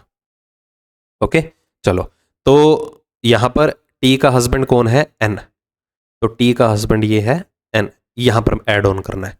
और एन है ब्रदर इन लॉ किसका, एल का, ये देखो। और टी का कोई ब्रदर नहीं है तो एल क्या हुई, फीमेल पर्सन, मेंशन था ना पहले ही। चलो इतना क्लियर हो गया। तो एन एल का ब्रदर इन लॉ था, ये देखो ये डाटा हमें गिवन था, ये भी यूज कर लिया। ओके, और एल के बारे में इंफॉर्मेशन ये भी थी कि एल का सिर्फ एक ही सिबलिंग है, ये देखो, और एल का एक इकलौता सिबलिंग कौन है, टी। चलो इस इंफॉर्मेशन को हमने यूज कर लिया, इसको हाइड करो यहां से। आगे पढ़िए क्या गिवन है। N's sister in law, N की सिस्टर इन लॉ बनेगी। एन की सिस्टर इन लॉ कौन है, एल, बिल्कुल ठीक है। एन की जो सिस्टर इन लॉ है gets more salary than R's son, मतलब आर का बेटा भी बनेगा। ओके, आर का बेटा भी है। अब देखो अगर आर का बेटा कोई बनने जा रहा है तो ऑब्वियस सी बात है ये दोनों फीमेल पर्सन है, तो एन ही आर का बेटा होगा। अगर हम इतना ही सोच के चलें, डाटा किया गया है, तो आर जो है एन के पेरेंट में से कोई ना कोई एक हो सकता है, या तो फादर या तो मदर होगी। ओके चलो आगे देखिए, और इस इंफॉर्मेशन को भी होल्ड पे रखना कि टी और पी का ना तो कोई ब्रदर इन लॉ है ना ही सिस्टर इन लॉ। टी के बारे में तो पता चल गया। ओके, अब पी की भी कोई भी ब्रदर इन लॉ और सिस्टर इन लॉ नहीं है, इस चीज का भी ध्यान रखेंगे। The one who is the sibling of T's father in law, कहता है जो टी के फादर इन लॉ का सिबलिंग है। अब ध्यान से देखिए यहां पर टी का फादर इन लॉ कौन है, ये वाला पर्सन। इसका जो सिबलिंग है कोई भी होगा, यहां पर जो भी उसका सिबलिंग होगा क्या है उसके बारे में, gets more salary than N's father in law, वो एन के फादर इन लॉ से, मतलब यहां पर एन का फादर इन लॉ भी बनेगा। ओके, अब P is the father of L, ये देखो मेंशन था ना, तो पी यहां पर ऐड ऑन कर दो, ये वाला पोर्शन यहां पर ऐड कर दो। ठीक है, ये वाला डाटा देखो हमें दिया गया था। चलो इसको भी हाइड करो। Okay, P is the father of L, तो पी टी का फादर बना, पी एन का फादर इन लॉ बन गया। अब ये वाले 3 पर्सन यहां पर ऐड ऑन होंगे, देखो यू से ही कनेक्ट मिला ना। अब यू की सिस्टर इन लॉ के बारे में बात की जा रही है, तो मतलब कि यू ये होगा। ठीक है जी, चलो आगे देखिए क्या गिवन है। The one who is the mother of L, जो एल की मदर है, मतलब S, gets more salary than R sister in law, R की सिस्टर इन लॉ। अब यू की सिस्टर इन लॉ हो गई ये पर्सन, तो ये कौन हो गया, आर। तो हमने कंक्लूड भी किया था कि आर जो है वो एन के पेरेंट में से कोई एक है, तो पता चल गया। अब एक ही पर्सन रह गया, वो कौन सा रह गया, यहां पर क्यू रह गया, क्योंकि बाकी तो अरेंज हो ही चुके हैं। ठीक है, चलो ये सारे का सारा डाटा इरेज करो। अब ब्लड रिलेशन बन गया। अब जल्दी ही सोल्व होगा, आप रैंकिंग अरेंज कीजिए। ठीक है, रैंकिंग अरेंज कीजिए। रैंकिंग को अरेंज करने के लिए शुरू से ही स्टार्ट कर देते हैं। कहता the one who is the sister in law of U gets more salary than L. U की सिस्टर इन लॉ देख लो कौन है। ठीक है, अच्छा आर की सिस्टर इन लॉ भी बन रही थी ना, हमने यहां पर मेंशन नहीं किया, ये देखो लिखा था ना। यू की जो सिस्टर इन लॉ है मतलब आर, वो किससे ज्यादा सैलरी लेती है, एल से ज्यादा सैलरी लेती है। अब हम रैंकिंग के लिए इस चीज को यूज करेंगे। ओके, उसके बाद देखिए इसको यूज करने की जरूरत नहीं है, ये भी यूज करने की जरूरत नहीं है, ब्लड रिलेशन है। यहां पर आइए, only 2 person are getting more salary than daughter in law of Q. कहता जो क्यू की डॉटर इन लॉ है, क्यू की डॉटर इन लॉ कौन है, टी। टी से सिर्फ 2 ही पर्सन ज्यादा हैं जो ऐसे हैं जो टी से ज्यादा सैलरी लेते हैं, तो टी की पोजीशन फिक्स हो गई। उसके बाद देखिए क्या गिवन है। एल के बारे में इंफॉर्मेशन थी, L gets less salary than P. L की सैलरी पी से कम है, मतलब पी की सैलरी एल से ज्यादा होगी। ठीक है, उसके बाद देखिए क्या इंफॉर्मेशन है। The one who is the son of Q gets less salary than his spouse. कहता है जो क्यू का बेटा है, क्यू का बेटा कौन है, एन, वो कम सैलरी लेता है किससे, टी से। तो एन जो है वो टी के बिलो में रहेगा या टी जो है वो एन के अबव में आएगी, क्योंकि टी एक फीमेल पर्सन है। ठीक है, उसके बाद देखिए क्या इंफॉर्मेशन है, ये हमने यूज कर लिया था। उसके बाद देखिए कहता है the one who is the spouse of T's mother in law. कहता है जो टी की मदर इन लॉ का स्पाउस है, मतलब क्यू के बारे में इंफॉर्मेशन थी, क्या है इसके बारे में, गेट्स द हाईएस्ट सैलरी, मतलब क्यू जो है वो सबसे ज्यादा सैलरी ले रहा था, तो क्यू यहां पर आ गया। चलो आगे देखिए क्या गिवन है डाटा, ये ज्यादा आपको कंफ्यूजन ना हो इसलिए मुझे इरेज करना पड़ रहा है। चलो यहां तक हो गया था। T is the daughter of S, ये हो गया, and does not have any brother, छोड़ो पीछे करो इसे। N is the brother in law of L who is having one sibling, इसकी भी जरूरत नहीं है। Only 3% get the lesser salary than R, वो हमने मेंशन कर दिया। बोथ टी एंड पी, इसकी भी जरूरत नहीं है, ब्लड रिलेशन से रिलेटेड है। N's sister in law gets more salary than R's son, N की सिस्टर इन लॉ कौन है, एल, एल की सैलरी ज्यादा है किससे, आर के बेटे से, आर का बेटा कौन है, एन, तो एल की सैलरी जो है वो किससे ज्यादा होगी, एन से ज्यादा होगी। ठीक है, एक ये रैंकिंग का केस गिवन है। The one who is the sibling of T is father in law, T के फादर इन लॉ का सिबलिंग कौन है, यू, यू एक फीमेल पर्सन है, लिखा था हमने। ठीक है, तो यहां पर यू के बारे में इंफॉर्मेशन है, U gets more salary than N's father in law, N का फादर इन लॉ कौन है, पी, तो यू की सैलरी पी से ज्यादा है, यू की सैलरी किससे ज्यादा है, पी से। इसको कंबाइन करके लिख रहा हूं मैं। ओके, और देखिए the one who is the mother of L, जो एल की मदर है, मतलब एस के बारे में बात हो रही है, तो एस के बारे में क्या इंफॉर्मेशन है, gets more salary than R sister in law, R की सिस्टर इन लॉ कौन है, यू, तो एस की सैलरी किससे ज्यादा है, यू से ज्यादा है। ठीक है, ये भी डाटा यूज कर लो, यू यहां पर मेंशन्ड है तो एस यहां पर आ जाएगा। Okay, the salary of P is 3/7 of the salary of S, P की जो सैलरी है वो एस की सैलरी का 3/7 है, मतलब हमें एस की सैलरी का आइडिया हो सकता है। चलो इस चीज को सॉल्व करते हैं अब, जो भी इंफॉर्मेशन पेंडिंग रही। अब ध्यान से देखिए एल के अबव में कौन कौन आ रहा है, एल के अबव में पी यू एस तो आएंगे ही आएंगे, और एल के अबव में आर भी आ रहा है, तो एल के अबव में ये 4% तो है ही है। ठीक है, और एल के अबव में अगर ये 4% आने हैं पी यू एल, तो ये पर्सन पी हो गया, ये यू हो गया, ये एल हो गया, सॉरी एस यू पी, ये तीनों तो आएंगे ही आएंगे ना, तो आर भी एल के अबव में ही आएगा। देखो ध्यान से मेरी बात सुनो, अगर एल के अबव में एस यू पी ने आना ही है तो मैं मान लेता हूं ये तो 3% तो कम से कम आएंगे ही आएंगे, एस यू पी के लिए मैं पोजीशन फिक्स कर लेता हूं, तो एल की पोजीशन यहां फिक्स करनी पड़ेगी, क्यों, एल की सैलरी एन से ज्यादा भी है तो एन के लिए पोजीशन यहां पर रहेगी। ठीक है, और उसके बाद आर एल से ज्यादा सैलरी लेता है, आर एल से ज्यादा सैलरी लेता है, यूज कर लिया। टी की सैलरी एन से ज्यादा है, ये भी यूज हो चुका है, एन से ज्यादा सैलरी एल की है, ये भी यूज हो गया। ये 3% का सीक्वेंस ऐड ऑन कर दो, यहां पर आ जाएगा एस, ये यू आ जाएगा और ये पी, क्योंकि इनको अरेंज करने के लिए इसके अलावा कोई ऑल्टरनेट ही नहीं है। और पी की जो सैलरी है वो एस की सैलरी का 3/7 है, अगर एस की सैलरी 70,000 है तो 70 का 3/7 कितना हो गया, 30,000, तो पी की सैलरी कितनी आ गई यहां पर, 30,000। ठीक है, तो ये हमारा रैंकिंग अरेंजमेंट भी हो गया, ब्लड रिलेशन भी सोल्व हो गया। अब डायरेक्टली क्वेश्चन कर लो, देखो कहीं भी कंफ्यूजन है रिवाइंड करके देख लो। ठीक है, और बाय चांस इसमें मैं एक और हेल्पफुल रिसोर्स बता देता हूं आपको, बाय चांस आपके पास टाइम था कम, मैं कहता हूं आपने ब्लड रिलेशन बना लिया और आपके पास सिर्फ 1 से 2 मिनट है, उसके बाद सेक्शन कंप्लीट होने वाला है, खत्म हो जाएगा रीजनिंग का, और आप सोच रहे हैं कि मेरा इतने कम टाइम में रैंकिंग नहीं सोल्व होगा, तो सिर्फ ब्लड रिलेशन के बिहाफ पे भी आप क्वेश्चन सोल्व कर सकते हो। कम से कम एक क्वेश्चन तो होगा जो ब्लड रिलेशन के ऊपर दिया जाएगा, तो इसका प्लस पॉइंट होता है कि अगर आपने एक पजल सॉल्व कर लिया है, चाहे वो ब्लड रिलेशन की है चाहे वो रैंकिंग की है, ठीक है, दोनों में से कोई ना कोई अगर सॉल्व कर लिया तो उससे रिलेटेड क्वेश्चन आप उठा सकते हो। जैसे कि पहला है, as many person get more salary than R's sister in law as less than, R की सिस्टर इन लॉ, देखिए आर की सिस्टर इन लॉ कौन थी, यू थी, कहता यू से जितने परसेंट सैलरी ज्यादा लेते हैं, कितने लेते हैं, 3% सैलरी ज्यादा लेते हैं, तो उतने ही कम लेते हैं किससे, एस की डॉटर से। मतलब देखो एस की डॉटर के नीचे, एस की डॉटर कौन हुई, एल भी है टी भी है, देखो एल और टी के बिलो में 3% आ रहे हैं, किसी के भी नहीं आ रहे। ठीक है, तो ए ऑप्शन बाहर। पी के बिलो में देखो 3% आ रहे हैं, नहीं 2% आ रहे हैं, तो बी ऑप्शन भी बाहर। क्यू के बिलो में देखो 3% आ रहे हैं, नहीं आ रहे, तो डी ऑप्शन भी बाहर। एनज ब्रदर इन लॉ के बिलो में देखो, एन का ब्रदर इन लॉ कौन है? एनज ब्रदर इन लॉ, एन का तो कोई ब्रदर इन लॉ ही नहीं है, कैंसिल करो। टीज मदर इन लॉ, हाँ जी, टी की मदर इन लॉ कौन है? हाँ जी, टी की मदर इन लॉ है आर। आर के बिलो में देखो 3% आ रहे हैं, तो ई ऑप्शन आपका आंसर आया। How S related to the one who gets the lowest salary, सबसे कम सैलरी किसकी है? एन, तो एस का एन से रिलेशन बताना है। ये देखो एस जो है वो एन की कौन हुई? Mother in law, A option answer.